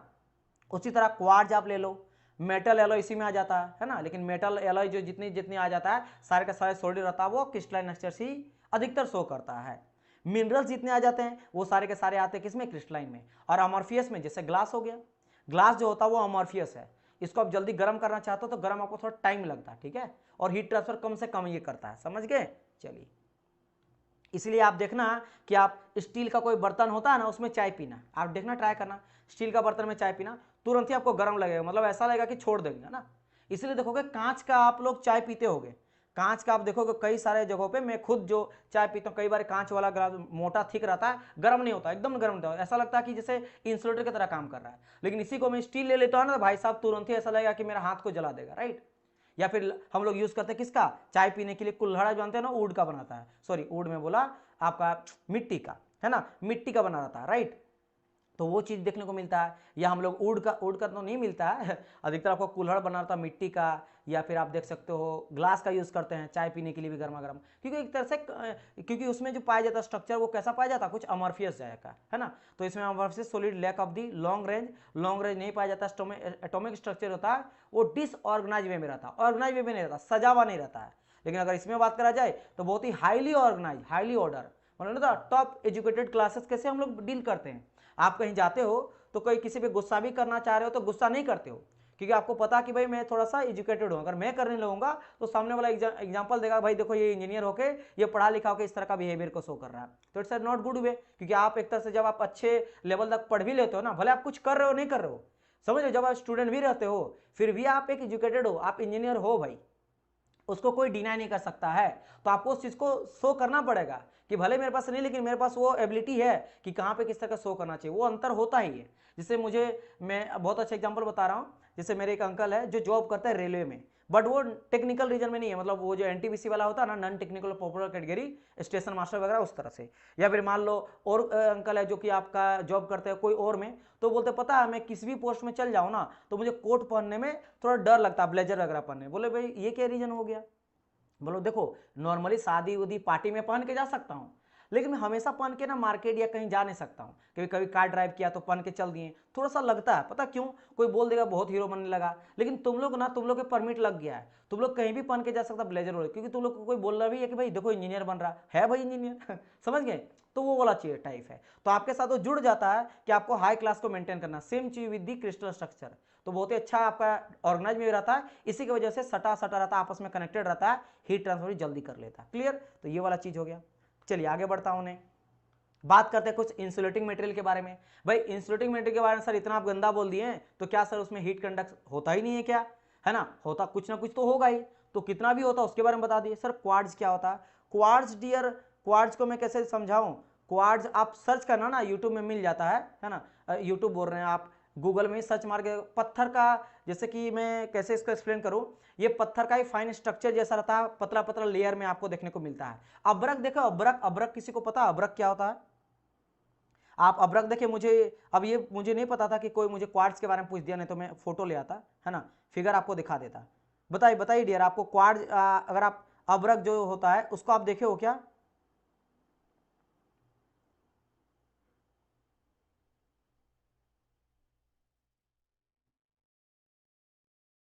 है ना, वो एक क्रिस्टलाइन मटेरियल होता है, आप जाके सर्च करोगे ना आपको तुरंत फिगर मिल जाएगा, एकदम पत्थर पत्थर जैसा आपको देखने को मिलेगा। वो भी एक तरह से डायरेक्ट आ गया, मिनरल्स होता है एक तरह से, क्वार्ट्ज टाइप ऑफ मिनरल, एक तरह से मिनरल होता है जो कि क्रिस्टलाइन स्ट्रक्चर में पाया जाता है। मारना सबसे पहले क्वार्ट्ज, सबसे पहले जो आएगा विकिपीडिया में यही आता है कि it's a crystalline material, crystalline material जिसको एक तरह से ये बना रहता है सिलिका ऑक्साइड से, सिलिकॉन डाइऑक्साइड से, डाइऑक्साइड, ये सिलिकॉन डाइऑक्साइड आप रेत भी समझ सकते हो क्योंकि उसका भी फॉर्मूला सेम ही लेके हम लोग चलते हैं ना, SiO4 हो जाता है, तो ध्यान रखना। ठीक है, ठीक है, समझ गए? तो अभ्रक आप देखे होंगे ना, तो आप समझ गए होंगे कि कैसा होता है, वैसा ही कुछ होता है। हाँ, वॉच वगैरह में होता है, माइका, माइका, माइका बोल सकते हो, उस तरह से रहता है। हाँ हाँ, यस यस यस, समझ गए। चलिए, तो वो एक तरह से मिनरल होता है, ये आप मेटल नॉन मेटल में मत डालना, it's a type of mineral, इसलिए मैं मिनरल लिख दिया हूं। चलिए, समझ गए? हाँ हाँ, यस, बिल्कुल बिल्कुल, हाँ, आयरन बहुत अच्छा एग्जांपल है। प्रेस करते हो ना, प्रेस, प्रेस में भी हम लोग ना माइका यूज करा जाता है, क्यों? इसी के वजह से, क्योंकि है तो नॉन मेटल, हल्का होता है और बहुत अच्छा काम करता है हीट का भी। क्योंकि देखो, अब देखो और एक खासियत बता देंगे माइका का, बहुत अच्छा एग्जाम्पल, किसी को पता माइका का एडवांटेज क्या है? बहुत अच्छा एडवांटेज बताओ। हाँ, क्वार्ट्ज एक टाइप में मिनरल में आ जाता डियर, माइका जैसा होता, समझो मेरी बात, मैं ये नहीं बोल रहा कि वही होता है ना, इट्स टाइप, उसी के टाइप में, है ना। Mica is a different thing, लेकिन मैं माइका जब यहाँ पे याद आया तो एक चीज को मैं आपको बता दे रहा, एक्सप्लेन करता हूँ, which is very very important, कि माइका को प्रेस आयरन में क्यों यूज किया जाता है? Because it's a very good conductor of heat, इसी के वजह से, इसी के थर्मल कंडक्टिव वजह से, योर वाई, बिकॉज इसके अंदर ना क्रिस्टलाइन स्ट्रक्चर पाया जाता है, तो ये बहुत अच्छा ना गुड कंडक्टर होता है, good conductor, conductor of heat, इसीलिए प्रेस करते हैं, आयरन में लगा जाता है अंदर में। लेकिन ये बैड कंडक्टर होता है इलेक्ट्रिसिटी, ये क्या होता है? Bad conductor, conductor of electricity, electricity. अच्छा, इसका फायदा क्या कि आपको झटका नहीं लगेगा, प्रेस कर रहे हो झटका नहीं लगेगा, इसी के लिए इसका यूज किया जाता है। भाई क्यों? क्योंकि भाई साहब ये मेरा क्या है, एक नॉन मेटालिक है, तो इसे फ्री इलेक्ट्रॉन पाया नहीं जाता है, तो फ्री इलेक्ट्रॉन नहीं पाया जाता तो हीट को कंडक्ट तो कर देता है लेकिन इलेक्ट्रिसिटी को कंडक्ट नहीं करता, इसलिए माइका को बहुत ज्यादा यूज पहले किया जाता था, आज के टाइम में भी यूज किया जा रहा है, नहीं किया कि आज के टाइम में एक से एक आपका आज के टाइम में प्रेस आ गया है ना, आज के टाइम में एक से एक आ गया है, टेक्नोलॉजी बढ़ गया है, तो आज के टाइम में तो हजारों टाइप का मिल जाएगा, लेकिन हाँ पहले आपको देखने को मिलता था। चलिए, इंसुलेटिंग मटेरियल के बारे में डिस्कस कर लेता हूँ। तो कहा गया जिसमें बहुत ही पुअर थर्मल कंडक्टिविटी पाया जाता है, एक से भी कम, एक से भी कम, जैसे यहाँ पे देखो हम लोग देखे 2300 तक, इससे पहले भी बात किए थे 400 300, इसमें एक से भी कम पाया जाता है, डायमंड को छोड़ के, ठीक है, उसको एक सेक्शन रख लेना। जैसे आपका हो गया क्या, एवेस्टस, तो एवेस्टस में पाया जाता है 0.2 वाट पर मीटर केल्विन। ग्लासुल का बात करेंगे, देखो यहाँ इसका सारा फिगर लाया गया है, दिस इज योर एवेस्टस, तो ये मेरा एवेस्टस हो जाता है ना, ये एक तरह से इंसुलेटिंग मटेरियल होता है। अच्छा, यहाँ पे कोई मत इससे कंफ्यूज करना ना कि एवेस्टस जो होता है एस्बेस्टस होता है, एस्बेस्टस जो घर में सीट दिया जाता है, हाँ उसी तरह का मटेरियल ही रहता है, उसी में कुछ चीजों को ऐड करके बनाया जाता है, लेकिन पूरी तरह से सेम नहीं रहता, थोड़ा डिफरेंस रहता है, लेकिन हाँ लगभग प्रॉपर्टी सेम रहता है, ठीक है। अब वही बात है कि शरबत ले लो और मान लो चीनी का शरबत है और कोई और चीज़ का शरबत है, जैसे कोल्ड ड्रिंक है तो कोल्ड ड्रिंक है, फेंटा है, पेप्सी है, कोको कोला है, तो सब एक ही चीज़, लेकिन सब तो अलग अलग है, वैसा कुछ है। तो वो चीज़ एस्बेस्टस जैसा ही रहता है, लेकिन ये एवेस्टस होता है, इसका थर्मल कंडक्टिविटी 0.2 इंसुलेटर की तरह रहता है। ग्लासुल, ग्लासुल इस तरह का चीज़ है ना, ये भी आप 0.2, मतलब ये हीट को बहुत कम, बहुत कम, इसलिए तो ग्लासुल वगैरह का जैसे ऊन से आप कंपेयर कर सकते हो, ऊन का हम लोग क्यों पहन रहे हैं ठंडा का दिन में? भाई साहब क्योंकि इंसुलेटर रहता है, इंसुलेटर ये आपके बॉडी के हीट को बाहर जाने नहीं देता है।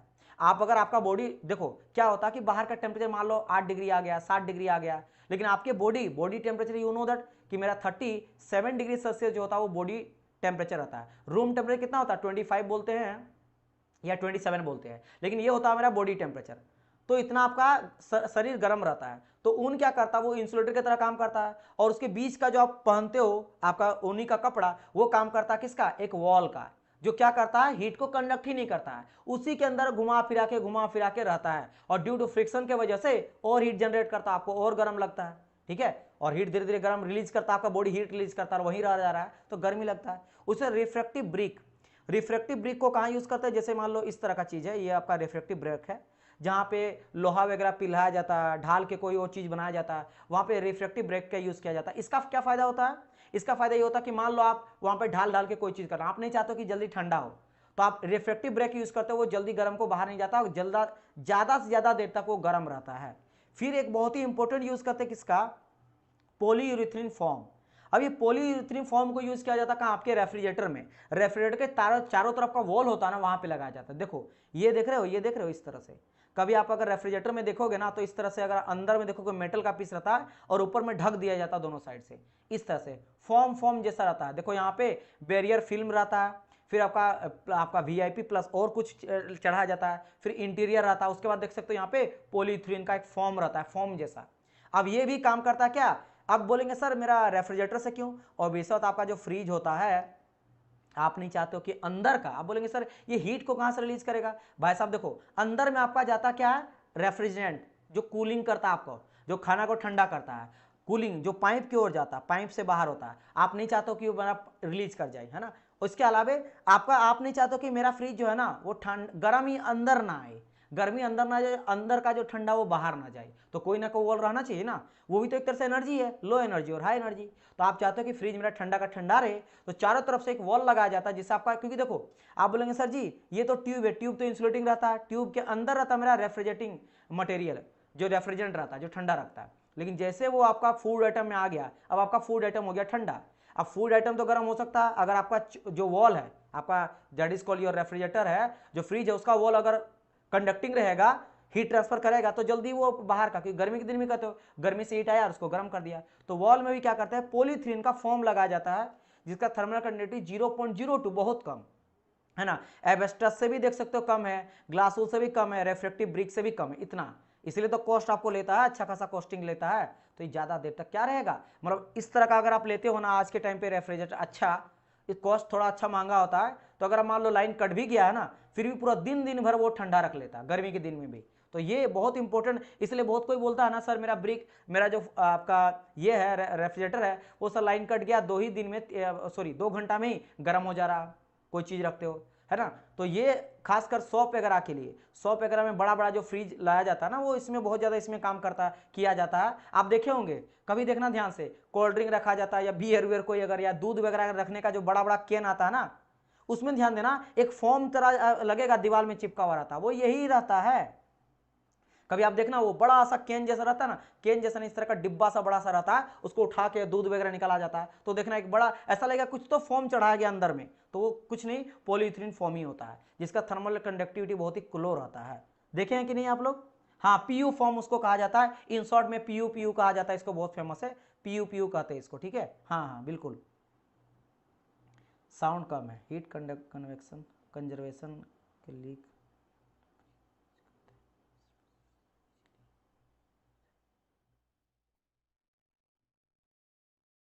यस यस, बिल्कुल सही बोल रहे हो अनुराग, है ना। एस्बेस्टस हार्ड नहीं होता है, एस्बेस्टस जो है जैसा ही पानी में डिजोल्व होने लगता है, बिल्कुल बिल्कुल सही जवाब है, वो आपका पानी में डिजोल्व होने लगता है। चलिए ये कुछ हो गया, तो वही बात है यहाँ लिख दिया गया, कोल्ड रीजन से क्या होता है, कोल्ड रीजन जो रहता है उससे आपका हीट को बाहर नहीं जाने देता, क्योंकि इसके अंदर का जो टेम्परेचर रहता है वो एटमॉस्फेरिक से कम रहता है, और कम ही बनाए रखना चाहते हो आप, to avoid the heat loss, समझ गए। चलिए, और यहाँ से कई सारे यहाँ पे देख सकते हो, रबड़, ग्लास, ऑयल, डायमंड वुड, ये these are all my insulating material, ठीक है।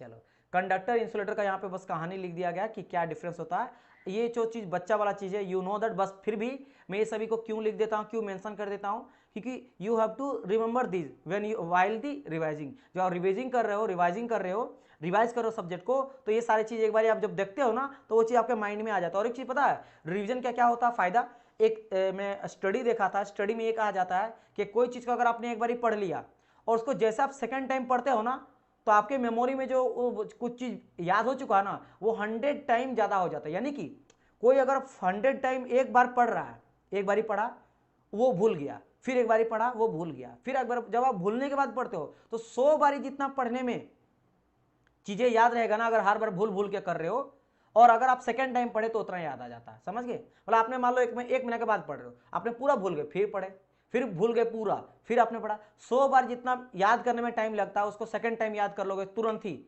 इसलिए कहा जाता है रिवीजन जितना जल्दी जल्दी करा चाहिए आपको जल्दी जल्दी वो चीज याद आ जाता है। चलिए अब बढ़ते हैं आगे। अब बात करते हैं, जैसे मैंने बात करा था कि हीट कंडक्शन जो होता है, कंडक्शन गैस में बहुत कम होता है। गैस में हीट का कंडक्शन बहुत ही कम होता है। वाई?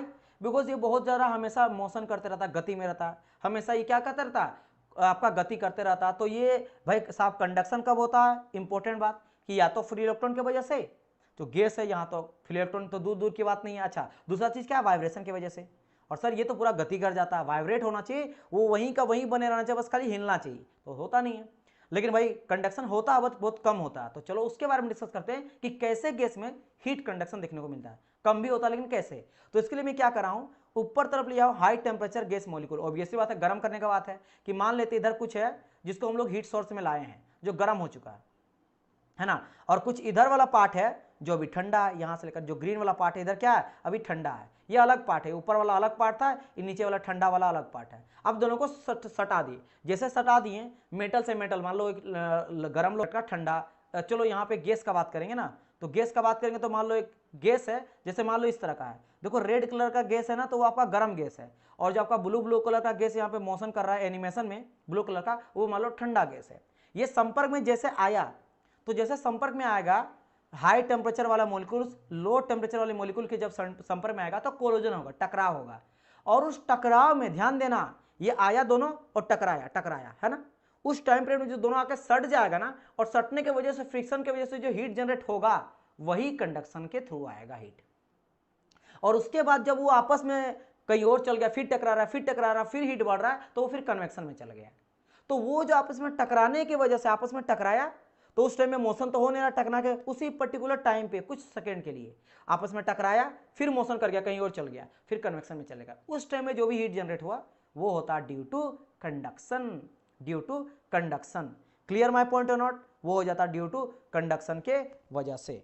तो वो कहा गया मोलिकुलर मोमेंटम, देखो यहां पे लिख दिया गया क्या, that molecular momentum transfer due to the collision of the molecule will occur. यानी कि मोलिक्यूल का जो मोमेंटम होता है, मोमेंटम क्यों, due to this heat is transfer but very minimum, जैसे मैंने कहा था very less amount of heat transfer होता है, मोमेंटम गति की वजह से, ट्रांसफर ड्यू टू कोलिजन होता है, और उसके वजह से जो हीट ट्रांसफर होता है वो इसमें देखने को मिलता है। ठीक है, और चूंकि ये बहुत कम टाइम के लिए होता है, इसीलिए यहां कहा गया that's why in general gas we have poor thermal conductivity. जैसे कि एयर का अगर आप बात करेंगे थर्मल कंडक्टिविटी तो 0.025 विच इज वेरी लेस। ये आप इतना बोल सकते हो कि एकदम एक तरह से इंसुलेटिंग मटेरियल की तरह ही बिहेव कर रहा है, क्योंकि इंसुलेटिंग मटेरियल में देख सकते हो आपका 0.2 था एवेस्टस का, तो लगभग लोग देख सकते हो उसके आसपास, वो भी 0.02 है, मतलब पॉलीथीन फॉर्म का, तो मतलब समझ लो उतना है यहाँ पे, समझ गए, वाट पर मीटर केल्विन। तो this is the heat conduction in gases. ठीक है, हीट कंडक्शन इन गैसेस। अब देखो कुछ मैं और चीज आपको बताता हूं which is very important for your exam, क्योंकि यहां से भी कुछ क्वेश्चन बना है। अब क्वेश्चन क्या बना है, ये मैं बार बार बात कर रहा था ना, according to kinetic theory of gases. चलो मैंने क्या बताया था कि क्या बोलता है काइनेटिक थ्योरी ऑफ गैसेस। अच्छा, काइनेटिक थ्योरी ऑफ गैसेस किसके द्वारा दिया गया, ये अगर क्वेश्चन पूछा जाए तो ये दिया गया है आपके मैक्सवेल एंड बोल्ट्जमैन के द्वारा, है ना, मैक्सवेल एंड बोल्ट्जमैन, ये दोनों का योगदान है काइनेटिक थ्योरी देने में। अच्छा, ये बोलता क्या, ये सिंपल एक चीज बोलता है कि gas particles are always in motion. हमेशा इन लोग ना गति करते रहता है। सॉलिड भी रुक सकता है, सॉलिड तो रुका रहता है, लेकिन लिक्विड भी रुक सकता है, जैसे मैंने कहा था हाइड्रोस्टेटिक लिक्विड में रुकता है, लेकिन गैस कभी भी रुकता नहीं, हमेशा मोशन करते रहता है, इसलिए इसका स्टडी करना बहुत ही डिफिकल्ट हो जाता है। तो जब डिफिकल्ट हो जाता है हम लोग इसको क्या कहते हैं, अलग अलग लॉ के बेसिस पे समझते हैं, जैसे Boyle's law, Charles law, Avogadro law, Gay Lussac law, है ना, और कई सारा आप वंडर वॉल लॉ लिखते हैं, है ना, ये सब देखते हैं। नाउ जैसे यहाँ पे देख सकते हो पार्टिकल्स कितना सारा मूव करते रह रहा है। तो बात यहाँ कहा गया है कि कोई अगर आपसे पूछे कि सर थर्मल कंडक्टिविटी किसी भी मटेरियल का, गैस का, अगर गैसेस का बात करें, गैसेस का ये भी बात करें, ठीक है, गैस का टेम्परेचर किसके बढ़ने से बढ़ता है, तो वेलोसिटी के बढ़ने से बढ़ता है। क्यों, गैस पार्टिकल अगर चल नहीं रहा है, धीरे धीरे मूव कर रहा है, तो टकरा कम रहा है, अगर कम टकराएगा तो कम फ्रिक्शन, तो कम हीट।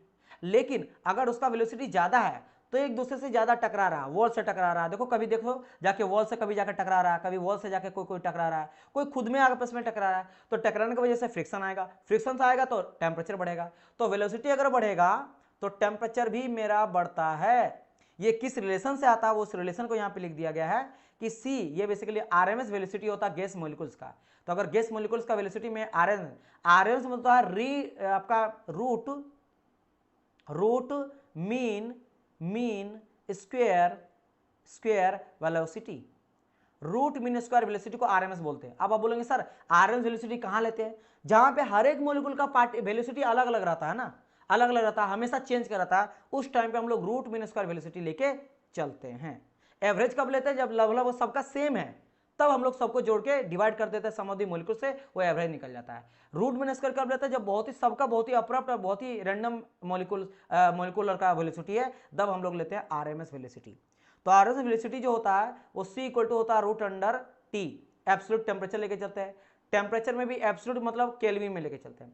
केल्विन को हम लोग एब्सोल्यूट बोलते हैं क्योंकि ये हमेशा पॉजिटिव टेम्परेचर रहता है, ये कभी भी नेगेटिव टेम्परेचर नहीं हो सकता है। क्यों? अगर नेगेटिव टेम्परेचर होता है तो सेकंड लॉ ऑफ थर्मोडायनामिक्स को ये वोलेट कर देता है, ठीक है, फिर आपका कोई भी इंजन बन नहीं पाएगा। इसलिए याद रखना कि एब्सोल्यूट टेम्परेचर मेरा होता है यानी केल्विन में, इसलिए डिग्री सेल्सियस से केल्विन में कन्वर्ट करके हम लोग न्यूमेरिकल वगैरह को सॉल्व करते हैं, है ना। तो अगर मैं बात करता हूं, ये चीज हो गया पहला क्वेश्चन। दूसरा क्वेश्चन पूछा जाता है कि अगर गैस का टेम्परेचर बढ़ता है तो थर्मल कंडक्टिविटी बढ़ेगा कि नहीं, कि ये बढ़ा तो के बारे में बताइए सर। तो ऑब्वियसली बात, अगर टेम्परेचर बढ़ेगा तो थर्मल कंडक्टिविटी भी बढ़ता है।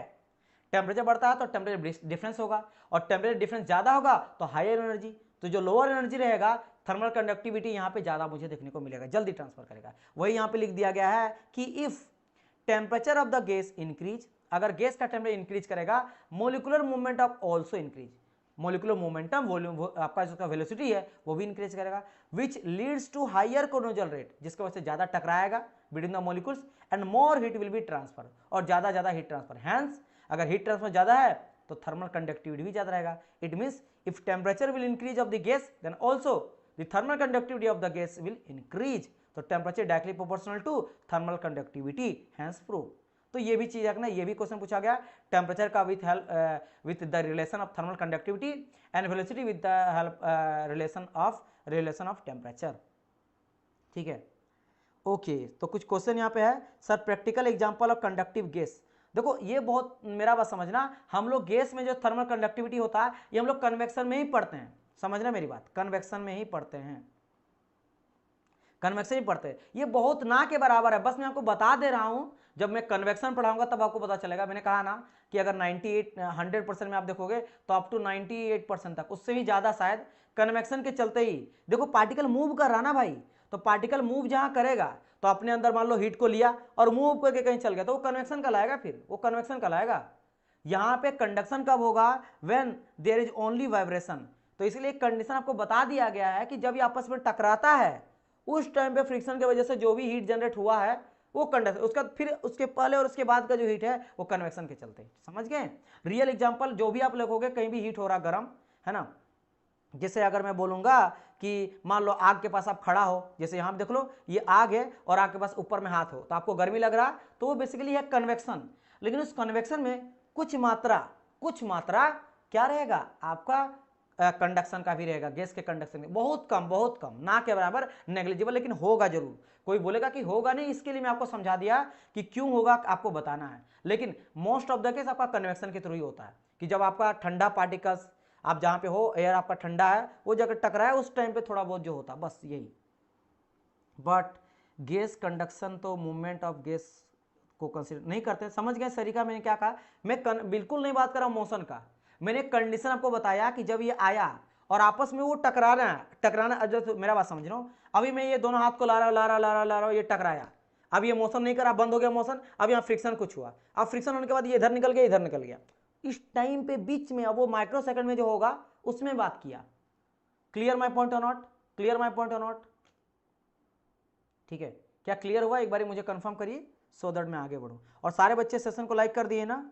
देखो यहाँ पे 30 बच्चे लाइव देख रहे हैं, एटलीस्ट 30 बच्चे, 30 को तो लाइक होना चाहिए। देखो केवल 20 है ना। मैं आप लोग के लिए इतना मेहनत कर रहा हूं, आप कि लाइक नहीं करते हो, बताओ डियर, कैसे चलेगा ऐसे? ये सारा एनिमेशन वगैरह को इसीलिए मैं लाया हूँ ताकि बेहतर तरीके से आप लोग ना समझ पाओ उस चीज़ को। चलिए फटाफट सारे बच्चे लाइक करिए तो। एंड यहाँ तक क्लियर हुआ कि नहीं एक बार मुझे कंफर्म करिए। सरिका का क्वेश्चन था, चंदन यस क्लियर हो चुका, चंदू ओके। सरिका का अभी तक रिप्लाई नहीं है, आप मेरे को बताओ डियर, इज इट क्लियर? समझ गए हैं उस पर्टिकुलर एक पॉइंट की मैंने बात करा, इलास्टिक कोलोजन, हाँ हाँ उसमें भी एक टाइम के लिए होता है। Clear sir? ओके डियर, है ना। चलिए जैसे मैं आपको समझा रहा हूँ, और एक एग्जांपल है मुझे याद आ गया। बाइक चलाते हो, कार चलाते हो, अगर मैं बोलूँगा उसमें जो स्पीड होता है, स्पीड को मेजर करने के लिए आप खुद आंसर देना, ठीक है। स्पीड को जो हम लोग मेजर करते हैं, मेजरमेंट डिवाइस का नाम बोलो, जो लगा रहता है मेरा बाइक वगैरह में, कौन सा डिवाइस है जो मेरा स्पीड को मेजर करता है? और आप ये भी बताना कि ये स्पीड जो मेजर करता है वो क्या मेरा मेजर करता है, एवरेज स्पीड को मेजर करता है या फिर एक मेरा एक इंस्टेंटेनियस स्पीड को मेजर करता है, एक क्षणिक सेकंड के लिए बताना। Yes, speedometer. अब ये आंसर आपने कर दिया, अब बताओ कि मेरा एवरेज वेलोसिटी, एवरेज स्पीड को बताता है कि आपने मान लो 10 किलोमीटर चला के घर आए, तो आपने किस किलोमीटर से चला के आया उसको बताता है क्या ये इंस्टेंटेनियस इंस्टेंट का बताता है बस।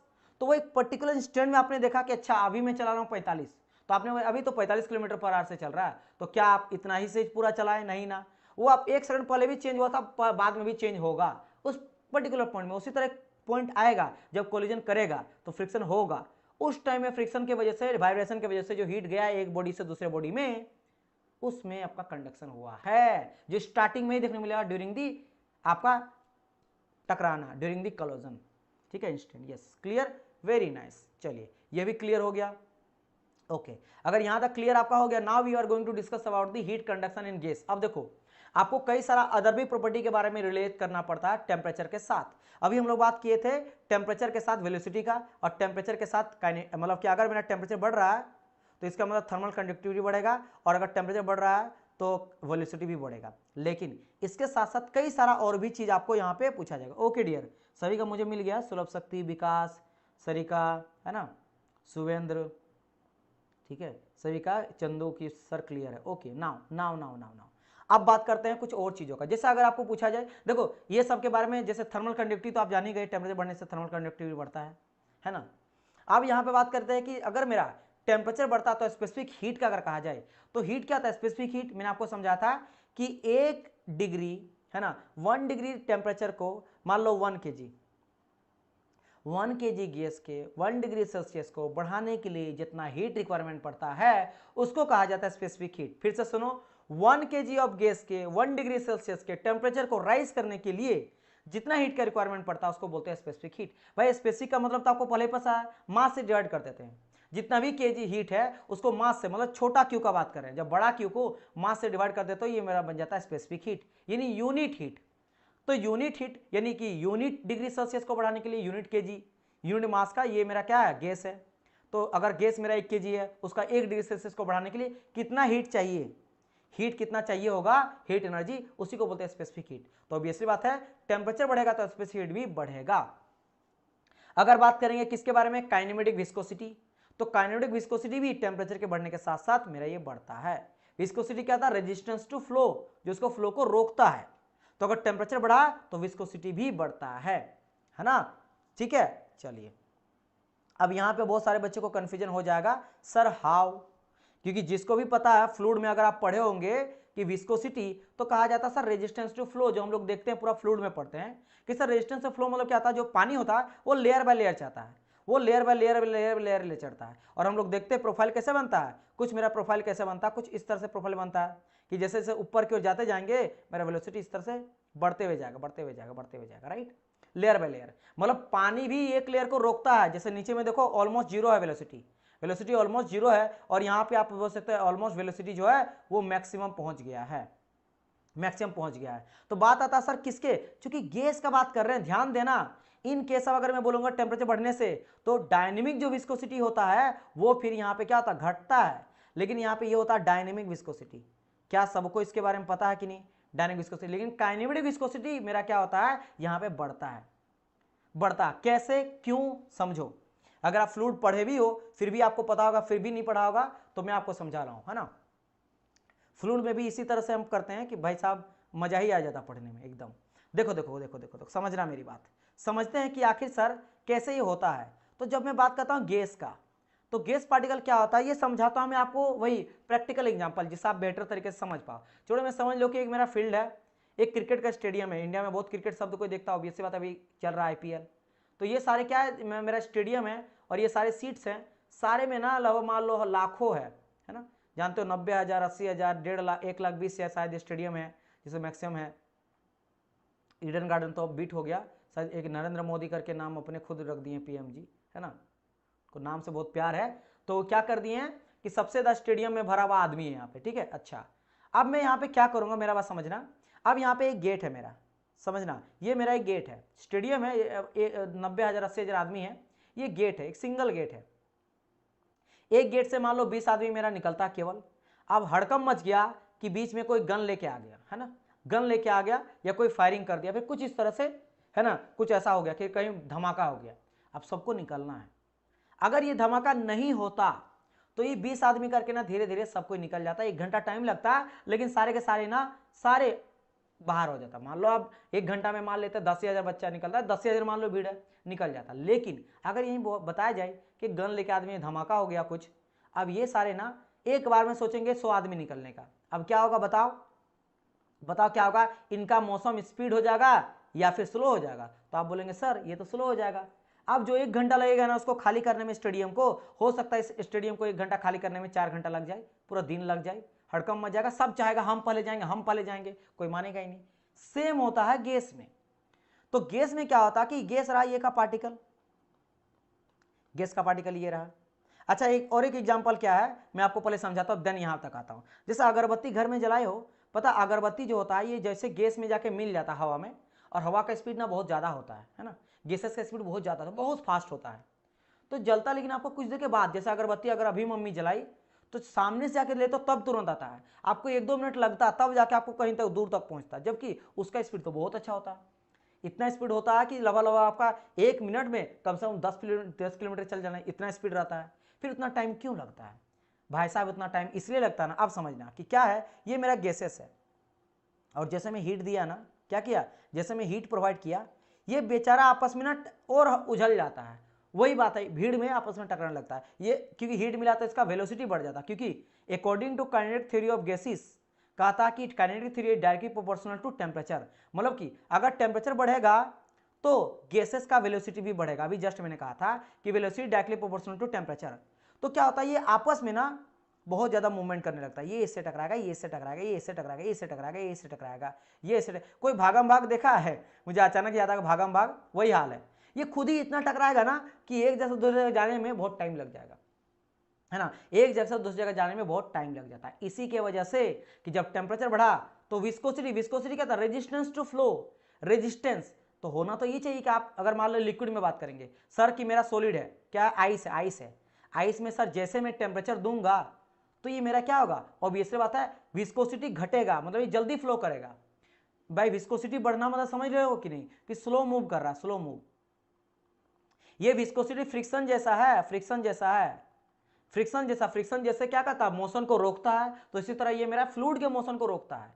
तो ये ज्यादा होना मतलब ये स्लो मूव कर रहा है, तो देखो स्लो मूव किया कि नहीं, या स्लो मूव करेगा, क्यों, भड़कम मच गया, आपस में टकराने लगा, तो जाएगा कहाँ है भाई, एक डायरेक्शन में अगर मोशन करता, ये सारे का सारे अगर एक डायरेक्शन में मोशन करता तो जल्दी चल जाता एक डायरेक्शन में, लेकिन आपस में टकरा क्योंकि वेलोसिटी बढ़ गया टेम्परेचर की वजह से, इसीलिए कम हो जाता है। लेकिन यही चीज कहा जाता है कि टेम्परेचर बढ़ने से डायनेमिक विस्कोसिटी जो है वो मेरा क्या होता है, फिर घटने लगता है, कि उस केस में ये चीज देखने को नहीं मिलता। ठीक है, चलिए, क्योंकि वो फ्लूइड में बात करता है लिक्विड के बारे में, है ना, मतलब ये बात करेगा गैस का, हाँ वो डायनेमिक विस्कोसिटी छोड़ी, सॉरी मैं डायनेमिक बोल दिया, सॉरी सॉरी मिक्स हो गया था, काइनेटिक विस्कोसिटी अब ये गैस था।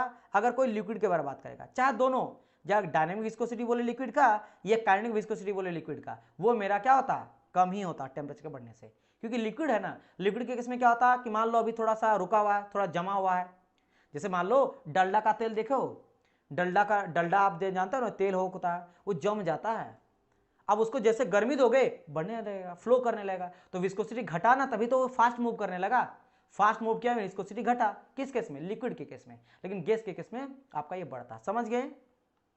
चलिए, अगर बच्चे फ्लूइड पढ़ेंगे तो ये चीज क्लियर हो जाएगा, लेकिन अब मैं उस भरोसे तो रहूंगा नहीं कि आप फ्लूइड पढ़ोगे या पढ़े हो तो समझोगे, तो मैं ही समझा देता हूँ, है ना, बेटर तरीका वही है। एंड लास्ट आ जाता है डेंसिटी। टेम्परेचर बढ़ने से डेंसिटी, ऑब्वियसली बात है, गैस पार्टिकल यहाँ था, डेंसिटी मीन्स क्या था, घनत्व।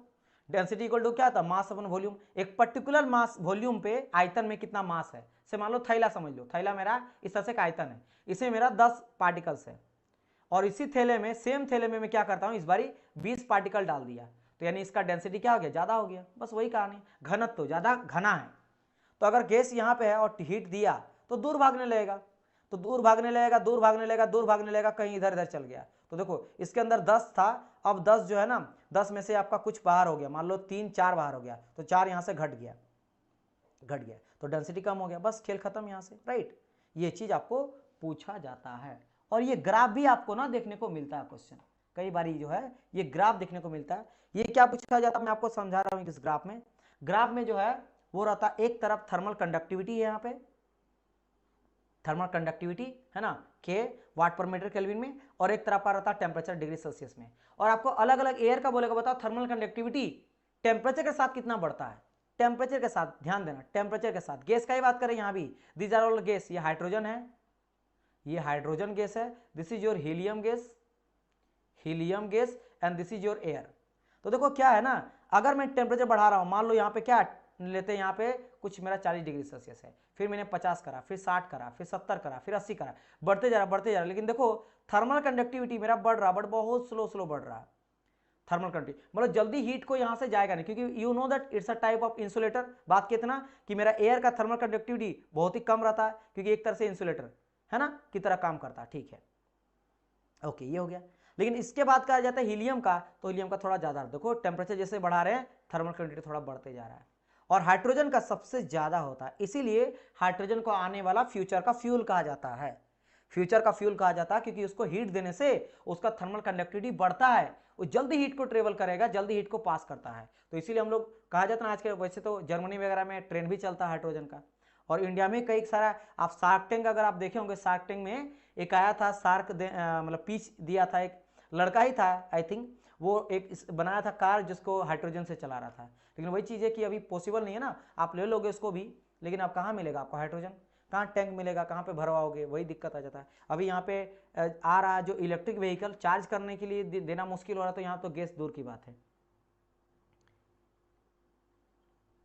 हाँ, जस्ट लाइक इक्वेशन, लेकिन आपको ये ग्राफ में अगर मान लो ये ग्राफ दे देता डियर, आप समझे नहीं, ये इस तरह का दे देगा, है ना, ऐसा दे देगा, और इसमें आपको बोलेगा कि बताइए इसमें थर्मल कंडक्टिविटी किसका ज्यादा है, ऐसे बोल देगा, एयर का, हीलियम का, हाइड्रोजन का, या फिर आपको बोलेगा इस तरह बोलेगा कि ऑप्शन दे देगा, बताइए इसमें से कौन सा मेरा थर्मल कंडक्टिविटी, यहां लिख देगा इस तरह, थर्मल कंडक्टिविटी के ऑफ हाइड्रोजन H2 है ना, इन द ग्राफ, और आपको ABCD करके 4 ग्राफ दे देगा, हाइड्रोजन का बोला है ना ABCD, पहला ग्राफ में आपको दे देगा ऐसे, दूसरा ग्राफ में आपको दे देगा थोड़ा और नीचे, तीसरा ग्राफ में दे देगा थोड़ा और नीचे ऐसे, तो आपको पता सबसे ऊपर वाला ग्राफ जो होगा उसी का रहेगा, या फिर ऐसे कर देगा, तीनों ही देगा, मान लो ऐसे तीनों ही देगा, लेकिन ABC बोलेगा यहाँ पे, है ना, यहाँ पे कुछ ऐसे ऐसे करके दे देगा, ऐसे ऐसे करके दे देगा, तो इस तरह कुछ भी बोल देगा, बोलेगा बता ABC में कौन सा होगा, इस तरह यहाँ पे ABC बोल देगा कि हाइड्रोजन का कौन सा होगा, तो आपको बोलना पहला हाइड्रोजन, मतलब समझ गए ना, ये ग्राफ देख लेना ना, आपको समझ में आ जाएगा। चलिए अब बात करते हैं थोड़ा लिक्विड के बारे में भी, कि जिस तरह लिक्विड गैस में समझ गए हीट कंडक्शन, अब हम लोग लिक्विड में भी थोड़ा देख लेते हैं। तो कहा गया it is the thermal conductivity better than the, देखो अगर मैं यहाँ पे गैस की बात करा कि गैस में सर वो अब कभी टकराता है तो बहुत कम, मतलब ना के बराबर, इससे तो अच्छा ही देखने को मिलता है, थोड़ा ज्यादा ही होता किसमें, लिक्विड में, तो वही कहा गया it has thermal conductivity better than the gas as molecule are pretty close to closer than the gas molecule, ये थोड़ा पास रहता है, तो इसमें उससे तो थोड़ा ज्यादा, मतलब इसमें भी कमी होता है, लेकिन देखो उतना भी ज्यादा नहीं होता, देखो इस भी 1 से कम ही है, इन सब में थर्मल कंडक्टिविटी 1 से कम ही देखने को मिलता है, चाहे मैं गैस का बात करूँ लिक्विड का बात करूँ, ठीक है, मैं आपको पहले भी समझाया था, तो इसमें बहुत ज्यादा तो नहीं है, जैसा मेटल वगैरह में 400 500 2500 मिलता था, देखो केवल 0.3 आधा के आसपास है, लेकिन कुछ तो है, वाटर में जैसे इतना हो जाता, राइट। तो अच्छा यहाँ भी एक आ जाता, जैसे मैंने आपको कहा था ना कि इसमें से किसका थर्मल कंडक्टिविटी ज्यादा होगा, तो इसमें भी आ जाता वही एक्सेप्शन वाला, कौन सा पता, मर्क्यूरी, क्यों, क्योंकि मर्क्यूरी होता लिक्विड है, लेकिन इसका अगर आप देखोगे थर्मल कंडक्टिविटी, अब यहां से कई सारे बच्चे बोलेंगे सर अभी सर आपने कहा कि जो इतने भी आपका लिक्विड और गैस है उसका थर्मल कंडक्टिविटी 1 से कम होता है। 1 सेकंड, क्या होता है? 1 से कम होता है ना, 1 से कम होता है इस तरह से, ठीक है।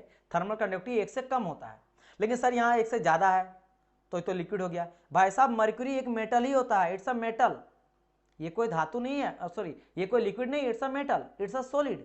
होना तो चाहिए था सॉलिड, लेकिन एक्चुअल में एक मेटल है, जो क्योंकि most of the case we know that metal are in solid state, लेकिन ये है लिक्विड के फॉर्म में पाया जाता है इन जनरल, है ना। इसी के वजह से ये भी एक तरह से एक्सेप्शन की तरह आ जाता है कि भाई ऑल, देखो कहा गया among all liquid mercury in मतलब सारे लिक्विड में से मर्क्यूरी जो है in liquid form or room temperature है the highest thermal conductivity in liquid, कितना? 8 के आसपास आता। बाकी सबका देखोगे कम रहता, जैसे कि अच्छा कभी कभार आपको दे देगा इस तरह से कि बताओ वाटर में, एक सेकंड आपको बोल देगा बताओ गर्म पानी और ठंडा पानी में, गर्म पानी और ठंडा पानी में किसका थर्मल कंडक्टिविटी ज्यादा है, या बोलेगा भाप में और पानी में किसका ज्यादा है, या फिर वॉल्ट और सॉल्ट वाटर में किसका थर्मल कंडक्टिविटी ज्यादा होता है। तो इसके लिए भी आप थोड़ा सा सुन लो कि क्या इसके पीछे का लॉजिक होता है ना। हाँ, स्लोप जिसका ज्यादा, यस यस बिल्कुल सही पकड़े हैं स्लोप शक्ति, स्लोप जिसका ज्यादा है उसका थर्मल कंडक्टिविटी ज्यादा, वेरी गुड, इसी तरह से पकड़ना। चलिए अब देखो यहाँ पे अगर इसका बात करें हॉट वाटर में कोल्ड वाटर में जिसका थर्मल, देखो कोल्ड वाटर का थर्मल कंडक्टिविटी ज्यादा, क्यों? जब गर्म करते हैं ना पार्टिकल दूर दूर हो जाता है, पार्टिकल क्या होता है? दूर दूर आपका हो जाता है, तो ऑब्वियसली बात है दूर दूर हो गया तो आपस में टकराएगा कैसे, कैसे कंडक्ट करेगा हीट को, और मोशन करेगा तब तो मेरा कन्वेक्शन में चल गया, क्योंकि यहां बात कर रहे हैं कि थर्मल कंडक्टिविटी का, कंडक्शन का, तो कंडक्शन के मोलिक्यूल्स पास होना चाहिए, ठीक है। अच्छा फिर अगर कहा जाए स्टीम और वाटर में, तो फिर वही कहानी कि इस बार वाटर का आ जाएगा ज्यादा, स्टीम और दूर है, मतलब अगर नेग्लिजिबल भी होगा तो आपका वाटर का थोड़ा ज्यादा ही होगा। और वाटर और सॉल्ट वाटर में कहा जाए तो आपने अभी जस्ट कहा था कि सर सॉल्ट वाटर का, जैसे डेंसिटी का कहा था ना मैंने, तो क्या होता है कि सॉल्ट वाटर का आप क्या करते हो पानी में सॉल्ट मिला देते हो, तो सॉल्ट मिलाने से क्या होता है उसका डेंसिटी बढ़ जाता है, डेंसिटी मतलब घनत्व तो बढ़ गया ना, तो घनत्व बढ़ गया तो बीच में जो खाली जगह है, मान लो ये water water water water water water water water ऐसा कुछ है, तो थोड़ा थोड़ा बीच में जो जगह है जैसे आपका सॉल्ट मिलाते हो तो ये जगह भी फिल हो गया, तो ये जगह ले लिया कौन? मेरा सॉल्ट ले लिया। तो अब अगर मेरा हीट आ रहा है तो थोड़ा सा वाइब्रेशन के थ्रू, लेडीज वाइब्रेशन के थ्रू वो हीट को ट्रेवल कर सकता है, तो यानी कि सॉल्ट वाटर का मेरा ज्यादा थर्मल कंडक्टिविटी हो जाएगा in case of water versus the salt water. समझे कि नहीं, है ना। तो this is the heat conduction in liquids, ये आपका क्या हो गया? हीट कंडक्शन हो गया लिक्विड में। समझ आ रहा है? बताइए क्या यहां तक चीजें क्लियर आप लोग को हुआ? क्या यहां तक चीजें आप लोगों को क्लियर हुआ?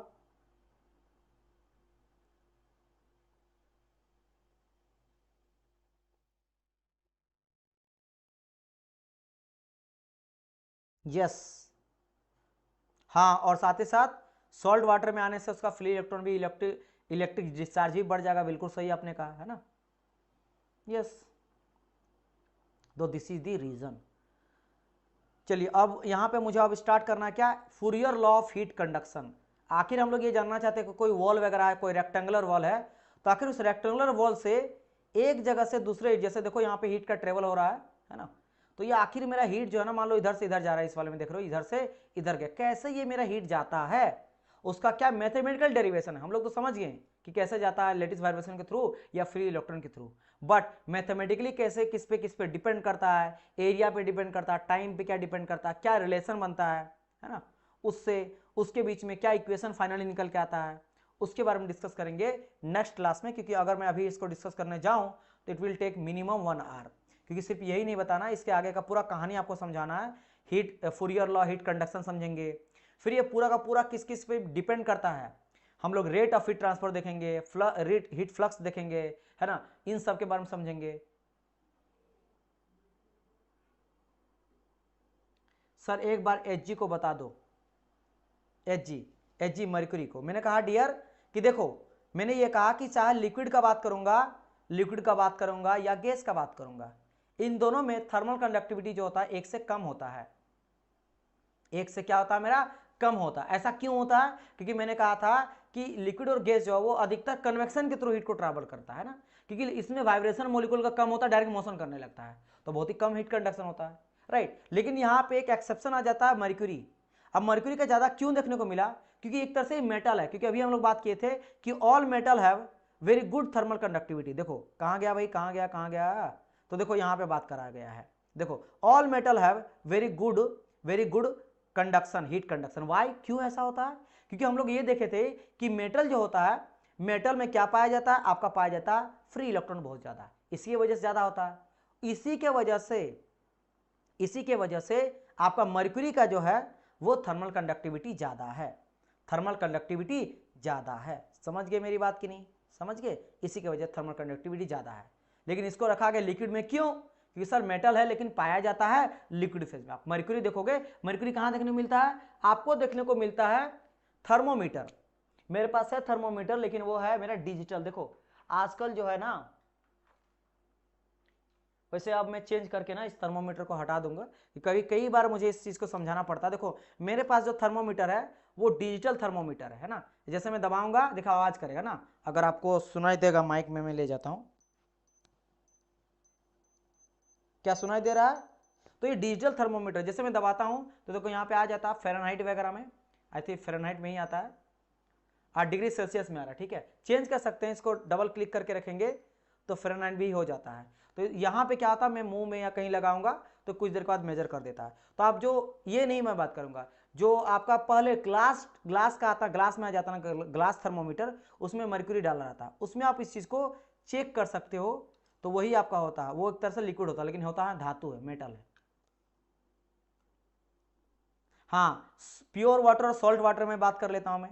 देखो प्योर वाटर में क्या होता है कि आपका ये H2O है, ये H2O है, आपको पता ना बीच में गैस आप पार्टिकल रहता, खाली खाली जगह रहता है, आपको ये पता है कि नहीं, बीच में क्या रहता, खाली खाली जगह, क्योंकि ये पूरी तरह से सॉलिड तो है नहीं, गैस में जगह होगा, ये लिक्विड है। सॉलिड का आपस में पूरा कॉन्टेक्ट में रहता है, लिक्विड थोड़ा थोड़ा दूर रहता है और गैस बहुत दूर दूर रहता है ना। तो ये अगर मैं बात करूँ दिस इज माई लिक्विड, तो लिक्विड थोड़ा थोड़ा दूर रहता है, तो पानी के बीच में गैप रहता है, इसलिए कई कई बार कहा जाता है ना चीनी मिला गया, कुछ मिला गया, तो उसका जो समतल जो सरफेस है वो बढ़ता है कि नहीं बढ़ता, कई बार नहीं बढ़ता, क्यों, सॉल्ट मिलाता तो ये खाली जगहों पे जाकर चल जाता है, तो खाली जगह में चल गया ना तो उसके स्पेस को ऑक्यूपाई कर लिया, तो बीच में जो जगह था वो भर गया पे सॉल्ट।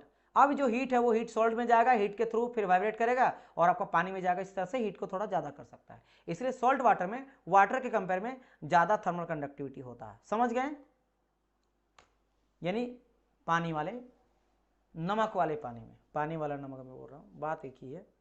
क्लियर माई पॉइंट और नॉट, बताइए मुझे, क्या इतना चीज आप लोग को समझ में आया, बताइए।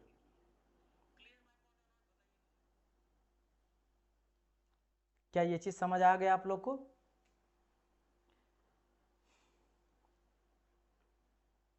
यहां तक चीजें क्लियर है। अब कल से जो हम लोग का क्लास रहने वाला है, कल से आप लोग थोड़ा सा अब और बांध लेना, कल से मैं क्या करूंगा, थोड़ा डेरिवेशन बेस जाऊंगा, जैसे कि सबसे पहले बात करूंगा फूरियर लॉ के बारे में, फूरियर लॉ के बारे में बात, कुछ यूनिट के बारे में बात करूंगा, देन हम लोग बात करेंगे क्या, अलग अलग शेप एंड साइज का ऑब्जेक्ट, रेक्टेंगुलर रहेगा, सर्कुलर रहेगा, ट्यूब रहेगा, उन सब में कितना हीट जाता, क्या डेरिवेशन निकलता। लेकिन आप बिल्कुल ये मत समझना कि समझ नहीं आएगा, हर एक चीज को मैं पूछते हुए चलूंगा कि समझ आए तभी मैं आगे बढ़ूंगा। ईच एंड एवरी स्टूडेंट, चाहे 30 बच्चा रहा, 50 बच्चा रहे लाइव, हर एक बच्चा को मैं लेके चलूंगा। अगर सिंगल बच्चा को, अगर 50 बच्चा पढ़ रहा, 40 बच्चा पढ़ रहा, 39 बच्चा को क्लियर है, एक बच्चा को क्लियर नहीं, तो उसको भी मैं क्लियर करूंगा, फिर आगे बढ़ूंगा, ठीक है। चलिए क्लियर, ओके डियर, तो हम लोग मिलते हैं कल, तब तक के लिए good bye and God bless you.